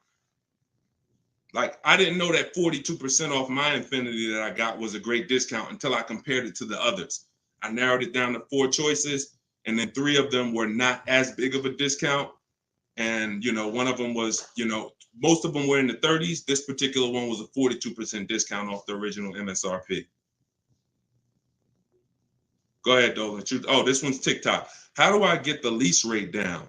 You always, listen, the only way you're going to get a great lease deal is by comparison offers. You got to get at least 5 offers because 80% of dealers are overpriced. And the only way you're going to see that is by looking at other offers. See, most of the questions y'all are going to find out have to do with you shopping for cars the way you shop for other things in life. You shop for everything else. When we get great deals, it's comparisons. Everything we do is a comparison. Now, the only way you have price assurance is through comparison. and knowing if somebody tells you, we guarantee no one will beat our price, or hey, Walmart says you could buy this item and if you find it at a lower price, you know, we'll match it or we'll beat it. See, that's price assurance. That's comparison. That gives you peace of mind of knowing I'm not overpaying. And the only way for you to bring that same piece, the reason why we're able to, and for those of you, if this is your first time on a live with us, type 1. If you've never been on a live stream with me, type a 1 in the chat. See how many first time people we got. How many people first time? What y'all are going to see is what I'm teaching you to do is shop for cars the way you shop for everything else. Because the way you shop for cars now, you don't shop for anything else like that. Okay, Ronnie, I see you, Stoner Kid. Okay. I see you, Amelia. Okay, Batman, good to see you. Edgar. Okay, Paul, we got a lot of first-time people on here. So what you want to do is start shopping for cars the way you shop for everything else. And we get great deals by comparing offers. Now, some of the people I'm going to introduce you to and the way they've gotten their deals is by using what I'm teaching you. Everything that I teach comes out of my new digital book. It's called Car Shopping for People That Hate Car Shopping. 7 Steps to Saving Time, Money, and Avoiding Dealerships. So in that, I have 2 systems for how we comparison shop. One's for new cars and leases. You got to get at least 5 offers. And some of you are like, Deshone, how do I get 5 offers? Well, you stay on. We're going to talk about that. It's easy to do when it's online, but you won't see how different the prices are. When you see, man, everything seems overpriced, it's because you're dealing with what I call the 80%. Dealers that are the 80% are overpriced. They're going to charge you as much as they can because they don't think you're going to find the 20% dealers that are going to beat those offers. So when you talk about how to get a lease rate down, like you look at somebody like Danielle. This is Danielle's lease. She just got a lease on an Audi not too long ago. $44,000 vehicle. She paid $550, no money out of pocket. She just gave him $550, drove off. No down payment. So a lot of the things you're going to see, this is the reason why I represent the Unlearn, Relearn brand. Because a lot of what you've been using, you got to unlearn. It's not going to work here. But I'll help you do that. I hope you do that. So for the launch of my new book, you can get yours for 75% off in my TikTok bio. It's normally $97. It's 75% off while we're on the broadcast. You got 30 minutes. And Instagram bio, you can get yours. And if you're on YouTube and if you're on Facebook, I'll put the link for you guys. Y'all can get yours. But that's how you get lease rates down. Comparison offers. Making people bid for your business. Stop negotiating, guys. And start making people bid. We'll talk more about that. Go ahead, Dolan. Shoot the next question up. We're taking questions from all platforms, Facebook, Instagram, YouTube, and TikTok. And could everybody who shares invite somebody? If you're a sharer, I appreciate it. I always give, we're trying to figure out something special we could do for the sharers because there's nothing, I told y'all, inbox me. If you got ideas, what could we do to reward or come up with something for the sharers? Because you guys are the people who help us spread this message. I appreciate all the new people, but I want to do something special for the sharers. Please DM me ideas of what we can do because we want to make it a regular part of our broadcast. All right, I see you, Sharice. Thank you. All right, go ahead. This one's from TikTok. Can you ask for additional discounts since you're an educator? See, the problem is if there's a rebate, then you'll get it when you reveal it. If there's a first responder rebate, you can't depend on a dealer to tell you about it. Some of the 80% won't tell you about it. Some of the 80% won't give you the whole thing. If it's a $1,000 rebate, maybe they'll tell you it's $500. We don't trust the 80%. When I was in the dealerships, I saw how the 80% moved. The 20% are the people those are the people you have to find. It's not, you can't just walk in. You don't, unfortunately, there's 17,000 new car dealers in this country. They don't have labels on them. There's not one that say, we're the 20% that beats everyone. You have to find them and you need a great a bidding system. You can do it manually by phone, or you can do it my way by email, copy and paste. So, but you're not going to, it's like people who said, well, I have a GM, I get a special price with Ford. I get a special price with General Motors. You can't depend on the dealer you're dealing with to tell you the special price and to tell you the rebates if they have them. The only way you're going to see it is by getting at least 5 offers, and then you'll be able to reveal who gave you the real offer. It's unfortunate, but it's actually better for you, because when who's not a good negotiator? Type not me if you are not a good negotiator. Just speaking honestly, you're not a good negotiator. It's not your thing. I consider myself to be pretty good, and I won't do it. All right, Danny said not me. Okay. Rai, sorry, I butchered your name. Lovey, okay. This is going to work for everyone who's not a good negotiator. Now, I am a good negotiator, but I won't shop that way. I'm always going to get bids, because if you're negotiating with the 80%, they're so overpriced. Even when they drop down a couple $1,000s, you're still overpaying. That's the whole point. That's why it's best for you to sit at home where you're in control. You can use my way, which is email. We copy and paste. I have a strategy in my book. It's called 25 to 5, where you're going to connect with 25 new car dealers. This is only for buying and leasing new cars. This is not for used cars. I have a different strategy for that. But you're going to sit at home. You're going to connect with 25 dealers online in about 20 minutes. And that's going to get you 5 offers using my scripts, using my replies. Now, the manual way to do it is to pick up the phone, call, and speak to at least 5 sales managers. But you need to get 5 offers. That's the only way you're going to see how much money that the 80% were trying to overcharge you. Does that make sense? And it goes with the same thing with military discounts. Doesn't matter. Special pricing, employee pricing. You must shop multiple offers, because you can't trust the 80% to actually give you the real numbers. All right. Go ahead, Dolan. Bring the next one in. We're taking questions from all platforms. Did I post that link? The book is not good for used car. Absolutely. That's just my system. You're going to hear me talk about 2 systems of shopping multiple offers and options. One's for new cars and leases. That's called the 25 to 5. One's for used cars. That's called the multiple marketplace strategy. When we shop for used cars, we have a different strategy. You must shop for your best used car offer in a different way than your new cars. It's very different. They're both in my book. Y'all will hear me talk about them on my videos, on my social media videos if you've seen them, and you'll hear me talking about them on the live. 2 totally different shopping strategies based on your goal. All right, this one's from Instagram. When you walk into a dealership, the salesman comes at you right away. Can you tell him you're just looking for now, and I'll come get you when I see something? Of course you can. So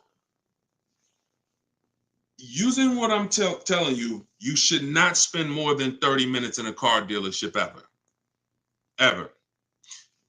Tons of people that you'll see, the more you stick around this broadcast and the more you learn and the more you see our community over here. We've been doing this for 3 years, teaching the public. We've got 1,700 people we've worked with personally, a couple thousand books. People are using this stuff.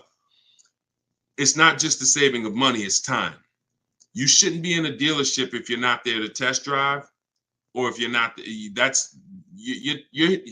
see, we have something we call shopping, not buying. Very different. That's actually step 4 in my book. There's 7 steps. The last step is delivery. Step 4 is something I call shopping, not buying. You have to learn, if you're going to enjoy shopping and take control of your car deals the way I want you to, that when you are shopping, you are deciding what you want. That's shopping, deciding what you want. You can get your copy of the book in my TikTok bio. Everybody got 30 minutes to get it for 75% off. Somebody on TikTok said, how do I get the book? It's in my TikTok bio. If you're on Facebook or YouTube, you can scan the QR code, or you can go to deshonsbook.com. If you're on Instagram, you can go to my Instagram bio. It's normally $97, but it's part of our official launch. You can get yours for 75% off. So when you are there with a purpose, which means no one can actually talk you into something, because you're clear on what you're here for. I'm here to see what I like. I'm here to decide what I want. I got my kids with me. I'm here to see how this vehicle is it comfortable? This is only for new cars and leases. We don't test drive used cars until the end. That's a different thing. And I'm answering questions specifically. So when someone asks about a used car test drive, we'll talk about that. For those of you who are leasing and buying new cars, we are there to test drive and decide what we want. That is it. We do not talk numbers in the dealership.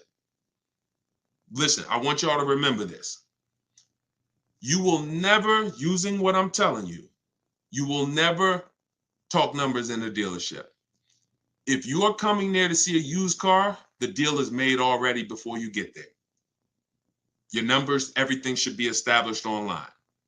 That's the multiple marketplace. There's a very simple process that you can follow for shopping for used cars. By the time you walk in the deal, who's ever had a dealership that they had to walk out of?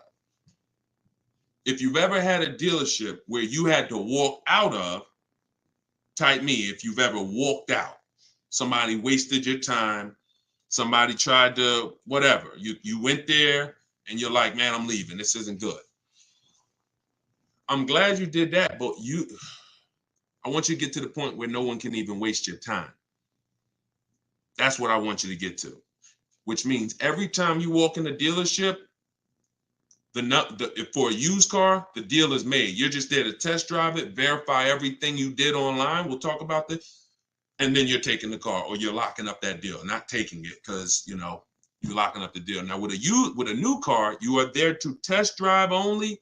I'm deciding what I want. And here's look, you got to be able to ignore this. Let this stuff go. Hey, can I talk to you? Hey, let me just show you these numbers. Hey, we got some real good deals this month. Hey, you know what? Have you seen the specials? Hey, we got a special price. Hey, we're taking off Hey, we're paying over $2,000 for people's trading. Hey, we're buying old leases back. All of this stuff, it got to just be, that junk got to go using what I teach, because that stuff works for other people. It probably has worked on you in the past. Now, you're not going to let people throw you off this agenda anymore. You are literally there to shop, decide what you want, and when you take your card, take the salesperson's card. When you come home, if you like that vehicle, we will be purchasing it and getting multiple offers from home, never in the dealership. Everybody clear? If you're clear on that so far, type clear. Everybody clear on that? Clear? All right, I see you, Dave. Yep, I see you, Danny. All right, go ahead. This one's from Facebook. Carla said, my granddaughter purchased her first car in November 2023. She wanted to lease, but was told she was too young. She's 20. How can she transition from a current car note to a lease car when she turns 21 next year? Great question. Who has a car that they're thinking of replacing? You have a car now. You're thinking about replacing that car. Could be a lease, and you have to replace it. Could be a car you own. Could be a car you're financing. So the first step in my book, it's called 7 Steps to Saving Time, Money, and Avoiding Dealerships. Car shopping for people that hate car shopping. First step is the most important question. We must know whether we're going to lease or buy. You have to see that as the foundation of your car deals. You cannot get a great deal when you should have leased, but you bought. It is impossible. You can't get a great deal if you should have bought, but you leased. So that's the most important question. That's step 1. How many years are we keeping the car? Now, after that, here's what you do. You guys who have a car you have to replace, including this young lady, Carla, she asked, you must do an equity assessment. This is step 2. Equity assessment is going to tell you, can you get out of your car clean? Can you get out of your car break even? Can you get out of your car and there's equity there, which means you can put that equity in your pocket or into the next transaction? Or do you have negative equity if you have a loan? So the equity assessment is going to tell you. Now, here's how you do it. You're going to call your bank. If you have a paid off car, you do not need to do this step. You can skip this step. If you have a loan or a lease, you're going to call your bank. You're going to ask for the payoff. I see y'all running the likes up on TikTok too. I appreciate it. Can y'all keep tapping the screen? I appreciate y'all running those likes up. When you call, you're going to ask them for the payoff. The payoff is the amount you owe. Do not look at your contract. Do not look at anything. Call the bank or call the leasing company and say, what is my payoff? Now, if you're leasing, you're going to ask an additional question. Do I have a third-party restriction? Once you have those answers, you end the call. You are then going to go on to the websites that I'm about to mention. You're going to get 6 bids, 6 offers. My 2 favorite words when buying anything. And if you like to save money, these will become your 2 favorite words. Multiple offers. Multiple offers. I love those words. That's how you buy everything else. Multiple offers, multiple options. That's how we save the big money. So you're going to go to CarMax.com. This will take you about 20 minutes to do an equity assessment. You're going to go to Driveway.com. You're going to go to AutoNation, Sell My Car. Carvana, Kelly's Blue Book, Instant Cash Offer. And Car Guru, Sell My Car. As more people buy cars, we'll keep adding them to our list. Those people are in my book. That's who we get our equity assessment from, because here's what your car is worth, what people are willing to offer you cash for. What's the one word? Some of you have been, hold on, don't bring in the next question until I give you the road, because some of these I got to go a little deep on, Dolan. But you could queue them up. Just get them ready so that, you know, when I call them out, you got them ready. I know you're stacking them. When you look at, you know, getting 6 offers, what's the one word that we don't use anymore? Let's see if anybody was on here. Maybe you were on here for the last couple broadcasts, or a lot of you are new, so you may not know. What's the one word? Good to see you start back up. What's the word that we're not using anymore? And for the new people, you're about to learn. We don't use, let me see if anybody got it. I give it about 3-4 seconds. Okay, everybody's about to learn this for the first time. We don't use the word trade. You don't get maximum money trading anything. I know you've been taught that because dealers have actually taught you to give them multiple transactions in one. You buy your car from them, that's one transaction.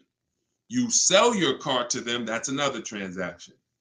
And if you get your loan from them, that's a third transaction. All of these are separate transactions. And how big is the money in them? I'll break it down to you like this. You can actually there are companies that only want to lend you money. They don't sell cars. That's how much money is in loans. There's companies and people who just want to buy your car. They don't want to sell your car. That's how much money is in buying cars. So somebody just said trading is convenient, though. If you want to conveniently lose $2,000 or $3,000 because you want to save 30 minutes, then be my guest. I'm talking to the people who are like, Deshone, that's not my thing. And I'm not talking about a private party sale. We're not talking about listing the car on Facebook. We're talking about going to people. All those companies I just named, they literally have a short inspection process and they cut you a check. I sold my lease to CarMax. They won the bid 2 years ago. I walked out with a check. I was there for 45 minutes. Then I brought my parents down because they won the bid for their Mazda. They taught you that, oh, anything else besides what we're telling you to do is going to be hard. You know, like, oh, you might as well just give us all the business because, you know, anything else is going to be just hard. Meanwhile, what you're putting yourself through is hard. So that's how you do the equity assessment. Now, if you do have a lease, when you go on those websites, there's a question there. It's going to say, is the car owned, financed, or leased? You want to put owned because you just want the true value. And when you put lease, it triggers something on their websites. Don't worry about that. If you don't have a third-party restriction, you can sell direct to anyone. If you have a third-party restriction, you're going to take those offers, and then we're going to call used car managers because the third-party restriction does not say you can't sell. It says you must sell to a brand of the same dealer, a dealer of the same brand. So if you have a Nissan, you must sell to a Nissan dealer. Here's what that doesn't mean. Go walk into one Nissan dealer. We get bids, we speak to at least 3 to 5 used car managers, we get bids. Are y'all starting to get the sense that everything we do is a bid? And the only way you're going to see how much money you've been losing by not getting multiple offers is to get multiple offers. Everyone I've been working with says, Deshone, there's no way that I would have known how much money was in these car transactions until I started getting multiple offers from home. We don't do this by getting in our car and driving from place to place. We do this by sitting at home and using what online. Shoot the next question in. All right. And we're taking questions from all 4 platforms. So just keep typing them. We'll get through as many as we can in the hour. Erica, this one's from YouTube. I purchased a used vehicle from the dealership, and 2 weeks later they called me and asked me to bring it back because the previous owner wanted it back. Can they do that? Mm, mm, that's a nightmare. Mm.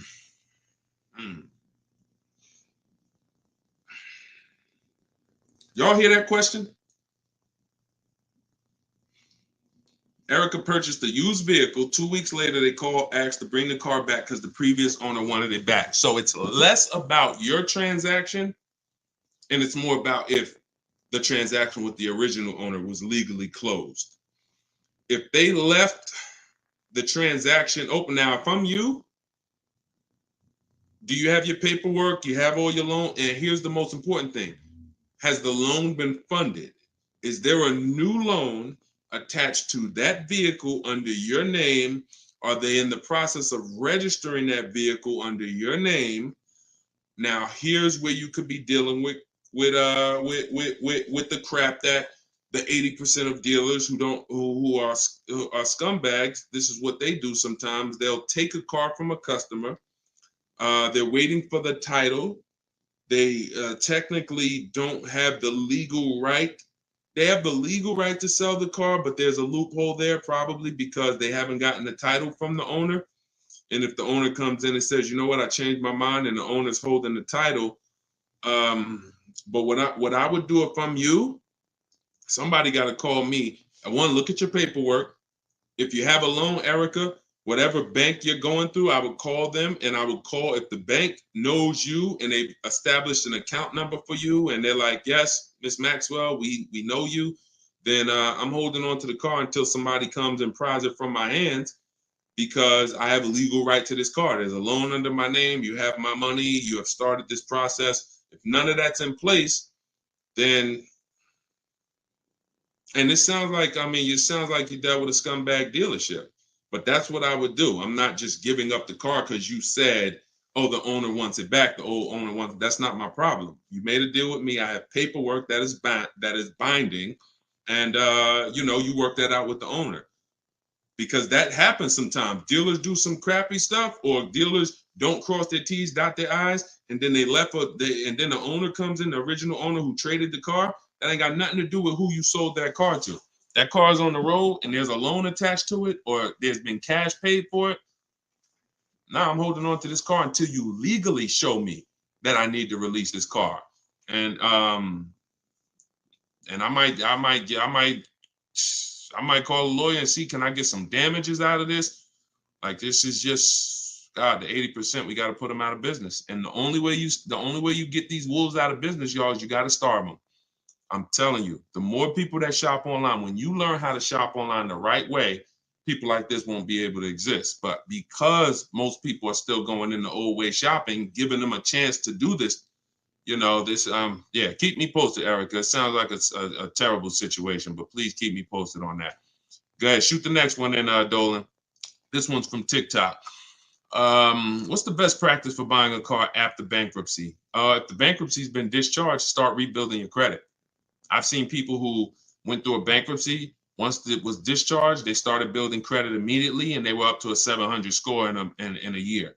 So, it's the key is not to come out of bankruptcy and start buying stuff. The key is come out of bankruptcy and start rebuilding your credit, because if you can do it relatively quickly.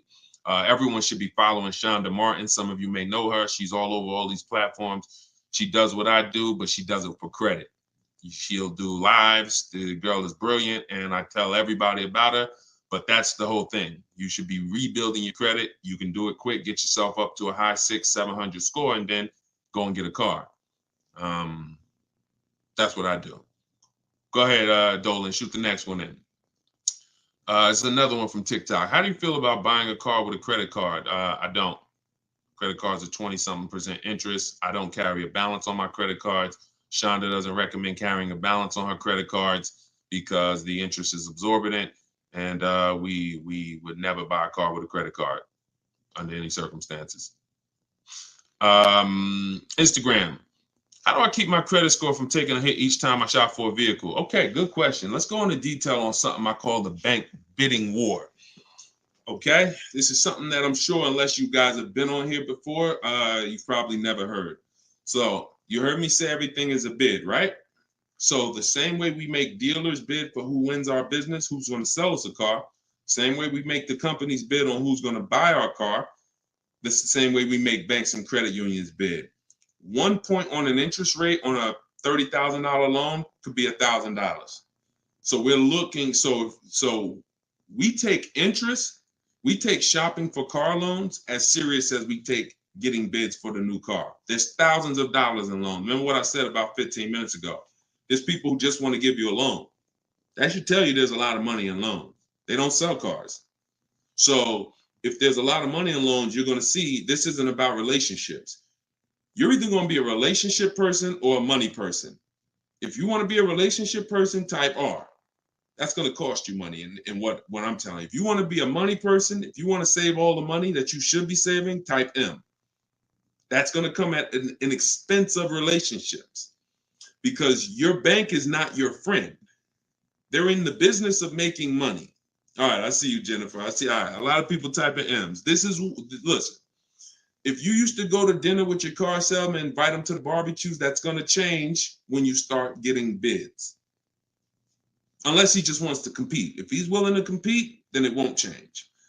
But going back to what Cindy's asking, how do I keep my credit score from taking a hit? So there's a way you do this bank bidding war.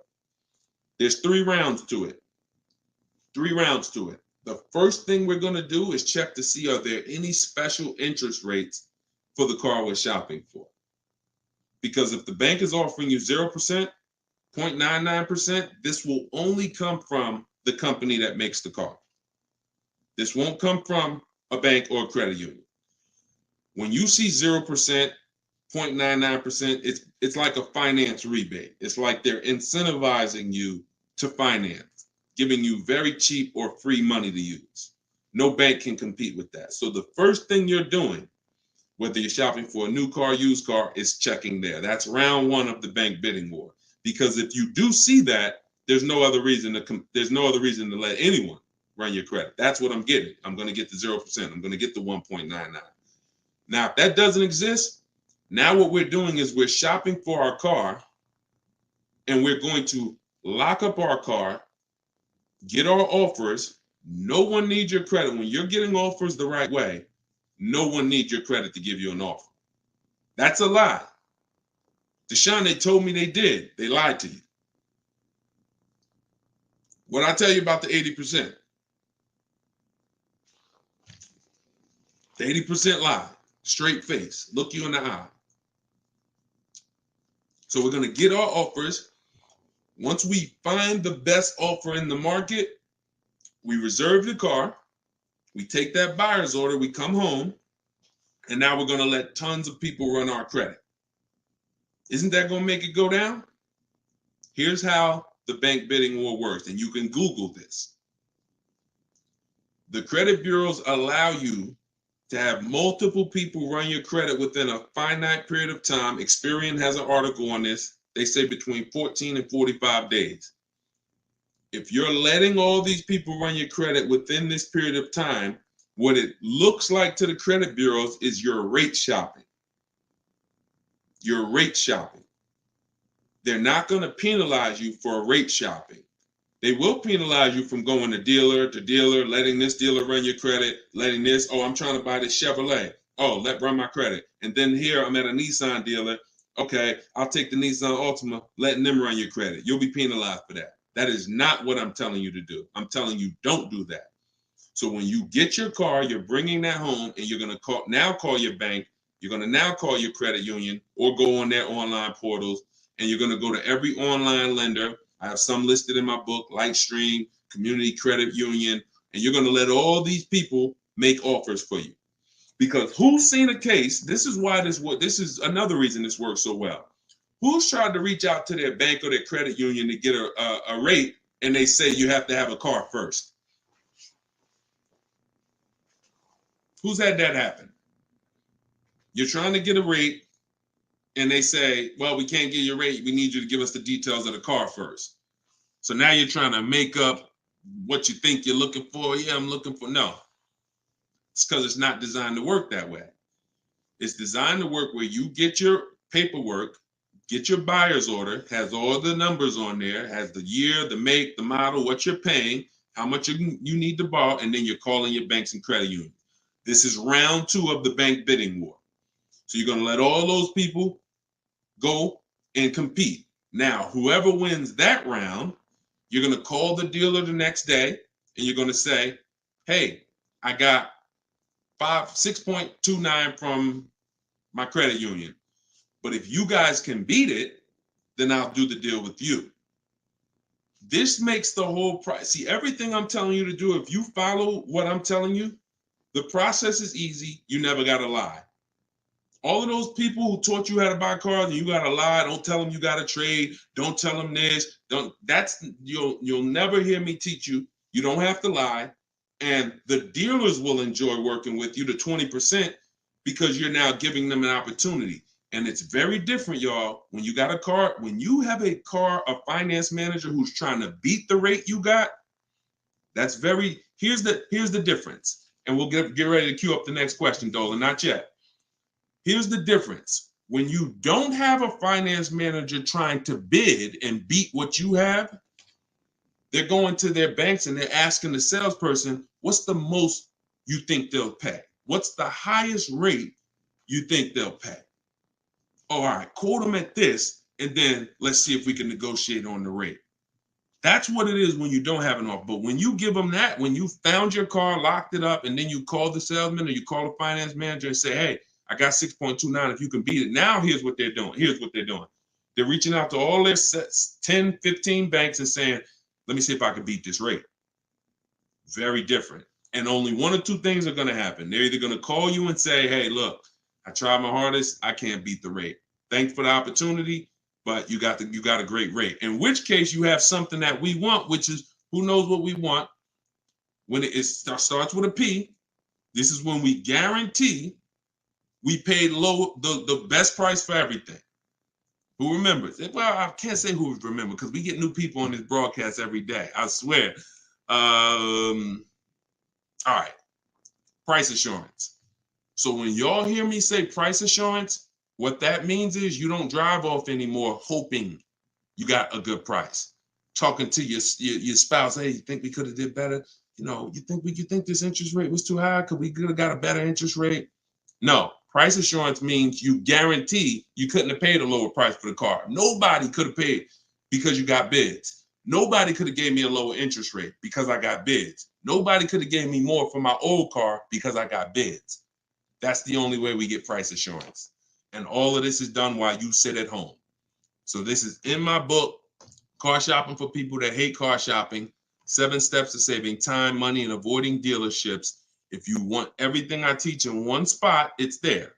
You can get your copy for 75% off. It's normally $97. And you can go to my TikTok bio. It'll be in your inbox in literally 5 minutes. The reason it's a digital book too is because things change. Vroom just went out of business a couple months ago. They used to be one of the people who competed for our business. If you guys had, your book and you had bought it and then it was a print book, because some people say, Deshone, is it in print? This is the reason, one of the reasons why it's not. If Vroom is in that print book, what happens? Now I got to jump on live and say, hey guys, volume 2 of my book is out because things have changed. Get your volume 2. I don't want to do that. You get this one time, and then I update it when Vroom went out of business. I updated the master file. Everybody who opened their book, no matter what, it was relevant. And that's one of the biggest reasons why it's a digital book. So you can grab your copy for 75% off, but you got 30 minutes. Once the timer is 0, it goes back up to 97. In my Instagram bio, in my TikTok bio, or you guys can, I'll put the link right here for you guys on YouTube and Facebook.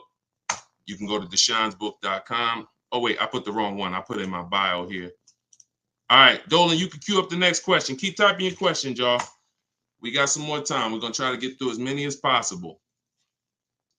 And we're pulling them from all platforms. We're on Instagram, we're on TikTok, we're on Facebook, and we're on YouTube. So we're pulling questions from all platforms. This one's from TikTok. Can you use the equity in your lease towards the purchase of a used vehicle? Most certainly, Eddie, the equity is yours. Once you identify your equity and you know how you're going to get it, who you're selling to, you can either put that money in your bank account or you can use that as a portion of you can use that towards your next car deal. That's your money. Your money. Go ahead, next one. This is another one from TikTok. I need a bit of advice. My son totaled his car. It was a loan Honda. Should I lease or buy this time around? I'm looking into maybe lease an electric vehicle, but I never have leased a vehicle. Okay, it's a very good question. Should I lease or buy? Let me show you. Some of you, let me show you this. Let me ask a very important question. In my book, this is called Step One. Whenever you hear me say the most important question, this is what I mean. It's the first thing you do.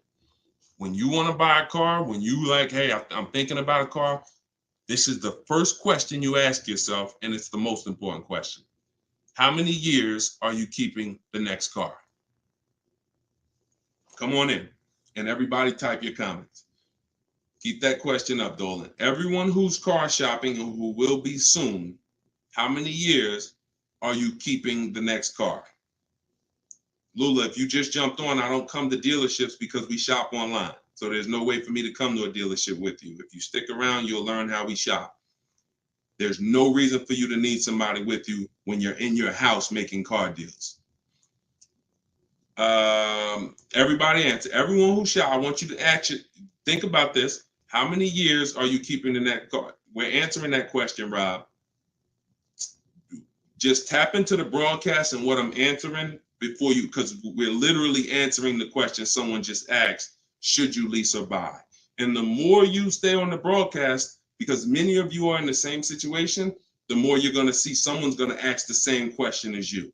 So just listen, and then, most times your question's going to be answered. All right. If it's electric, 3 years. Buying all cash. How many years are you keeping the next car? I got to just pay attention to the people that are listening. I'm sorry. All right. Hyla, I see 3 to 4. Vivian, I see 3 years. All right. 6 years. Okay. 3. Okay. 8 years. Okay. So the first question you're asking yourself, should I lease or buy? You're going to replace that question with how many years am I keeping the car? Now, if the answer is 8 or more, then you should buy. I'm going to tell you why. This has nothing to do with how you're paying for the car. A lot of you may get attached to, if I'm paying cash, does that change anything? If I'm getting it doesn't, because the expense that you need to avoid that's losing you the most money is what I call the unseen expense. It's depreciation. So let me break this down for you very quickly. If you have a $35,000 car, you buy it today. What is that car worth a year from now? Even if you don't drive it, you got a $35,000 car outside in your driveway right now, brand new car. What is it worth a year from now? You didn't drive it 1 mile. Is it worth 35? Is it worth 35? No. Let's go deeper on depreciation, because now we're starting to see with that first question. I'm going to ask you some more. You have to see this is the unseen expense. You buy a car today for 35, you take it back to the dealer in 3 days. Is it worth 35? No. So what does that tell you? There's some expense there, whether you buy or lease. Many of you have been taught, I could just buy a car because I could drive as much as I want. Let's throw another one in there. You buy a car today for 35, you put 30,000 miles on it. Isn't it worth much less a year from now? So this is the unseen expense, and this is how it's working against you. You got to look at depreciation like this. See this curve? This is where you are the day you buy the car. This is what you pay for it. This is how it's dropping over 5-6 years. So now the beautiful thing is long-term owners who has a car outside that they've had for more than 8 years. Type me. Some of you might have been 10 years. Some of you might have been 20 years. this is what you have to see. If you're getting rid of your cars anywhere in this 6-7 year mark, you're losing money. It's no way. It's no way you can replace something you bought and it's dropping like this. But here's the beautiful thing. For those of you who are like, look, I had my car for 12 years. I had my car for 8 years. I had my car for 10 years, 16 years. This is where you're at. That's how your car is losing value. See, the car you have that you've had outside for 10 years, what it's worth today, a year from now, isn't it going to be worth about the same thing? Right? Talking to you long-term owners who keep your cars, you're winning. See, because you've reached the reward. You've reached the reward for buying. The reward for buying is to get to the stage where your car a year from now is going to be worth about the same of what it's worth now. Now, that's when you should be buying. If your goal isn't to get to that level, you should not be buying. You should be shopping for lease deals. Because there's only 2 ways to beat depreciation. What I just said, and some of you might be saying, Deshone, I can't, I'm not keeping a car that long. You should not be buying cars. You're not getting to that level. You're not getting to the winning. The winning is that. Got a car outside, paid off, barely losing value. It was worth $9,500 last year. It's worth $9,000 this year. That's the reward. Now, for those of you who are on the other side, if you're on the other side, you should be leasing. And I'm going to show you how drastic it is of a difference when you should be leasing, but you're buying. I'm going to show you that there's no way for you to get a great deal if you are buying when you should be leasing. Look at somebody like, let's pull up, we talked about Danielle earlier. Look at Tope. Tope got a BMW, $54,000 vehicle. Now, some of you know, every $5,000 on the price of a car is how much per month? Every $5,000 on the price of a car is how much per month? It's not 7 years, so it's always 8 years. See, in my book, it's something called the 8-year rule. If you're not keeping your car 8 years, you should not be buying. Okay, good. I see a lot of you are tapped in. Every $5,000 is $100 a month. So when you're looking at a $50,000 car, you should be thinking that's $1,000 a month payment. What about the down payment? Forget about the down payments. Down payments have nothing to do with the deal. We are just talking about boundaries. When we look at a $50,000 car, $1,000 a month, 5-year loan. $20,000 car, $400 a month, 5-year loan. Every $5,000 is about $100 a month. Now let's look at Tope's deal. Tope got a $54,000 BMW. She's paying $756 a month. I'm going to prove to you right now that if you should be leasing because you're a short-term person, you are not keeping your next car 8 years. You're not keeping your previous cars 8 years, yet you bought them. I'm going to show you how much money you've lost listening to people that told you shouldn't be leasing. And we're going to correct that.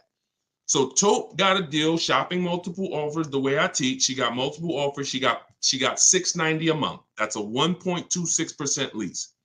$690 on a $54,000 vehicle.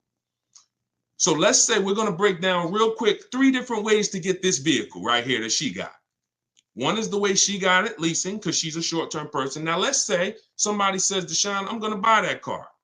That person buys that car. Let's say they get an incredible price and they save $10,000 off a brand new BMW. Okay? I want to show you that even with extreme cases of big money, I could teach you how to get the best price on the car, but it's not going to change. If your deal is on the wrong foundation, you can't get a great deal. So let's say somebody walks in right after Tope. They look at her car, they see her driving off, and they're like, man, I want that same car. All right. And they end up saving 10 grand. So they buy it for $45,000. Taxes, fees, probably put them up around 48. Every $5,000 we said is $100 a month. $48,000, that's a $950 payment, y'all. 5-year loan. No money down, because Tope put no money down. So we're comparing putting no money into these deals. When you start putting no money into the deals and looking at them, you're going to clearly understand them. Sometimes people use down payment money to confuse you. $690 a month she's paying, they're driving off paying $950. No way. Now a third person comes in. Man, I see those two people just drove off. You got that car used though? Can I get a used one? I don't want to buy a new one. I don't want to get a new one. I know that's going to be expensive. What do you think a brand new vehicle that was $54,000 brand new? What's a good price of that vehicle used, y'all? What's a good price used?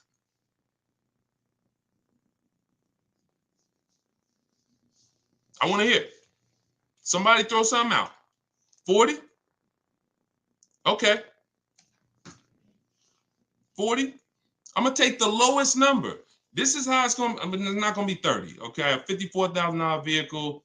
You're not, let's take 21. Okay.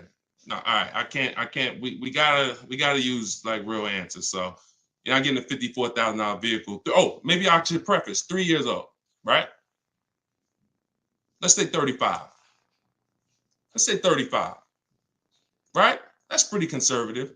54,000 new. They find one for a great price. It's a used car. They get it for 35. Every $5,000, $100 a month. What's the car payment? 700. 700. So you have Tope, who's driving off in a brand new BMW, $690 a month.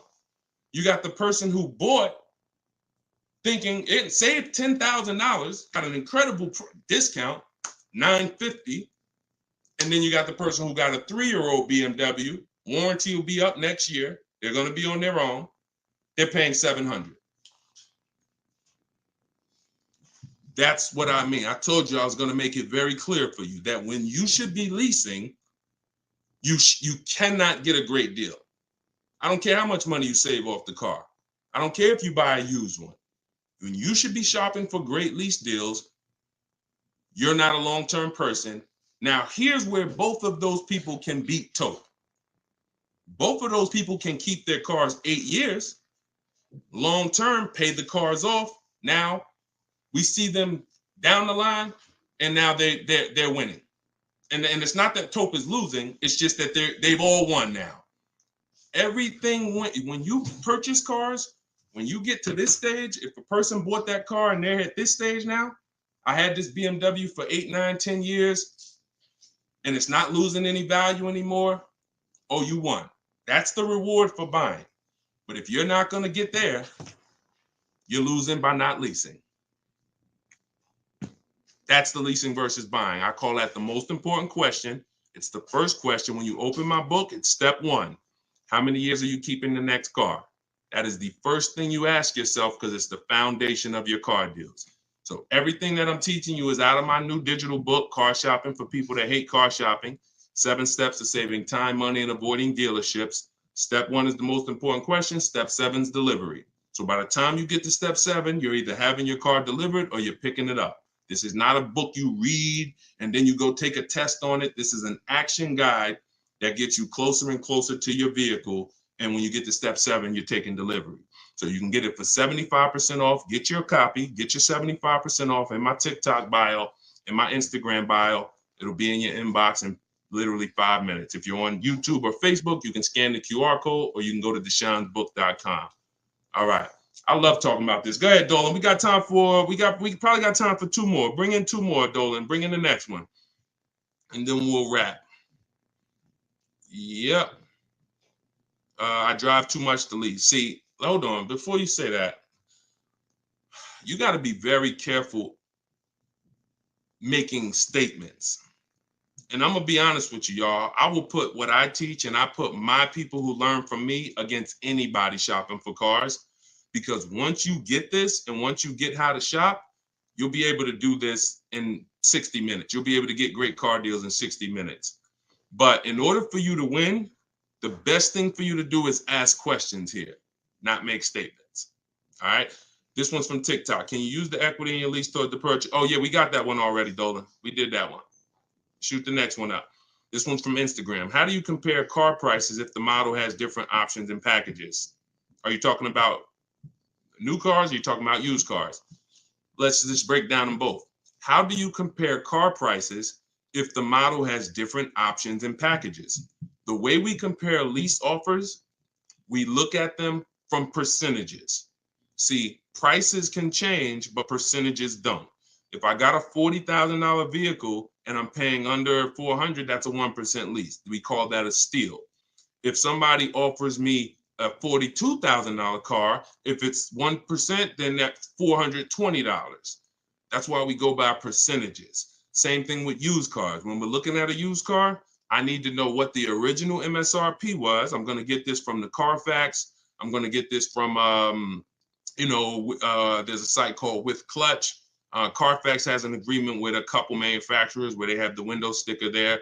So I'm going to get I'm not going to buy a used car, and I would never recommend you buy a used car without knowing the original MSRP, because we want to look at the discount percentage.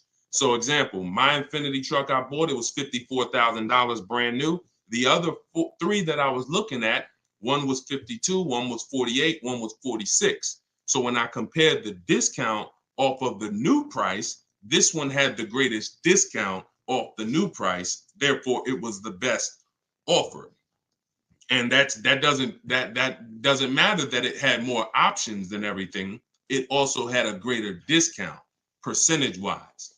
That's how we compare, no matter what prices are being thrown at us. When you learn to look at things percentage, and I have calculators in my book. I have ways that we make offers. I have calculators that I've invented, online calculators where we plug in all our offers and then it spits out the counter offers that we should be making. All of that is in there. Like there's more stuff in the book than I could ever describe on this one live stream. All right, go ahead. Cue up the last one. Pick a good one. TikTok. Listen to him. He got me a check for $4K for my lease car.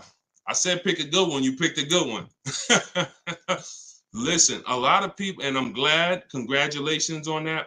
A lot of people didn't even know you could sell leases. If you didn't know you could sell a lease, type a question mark. Be honest.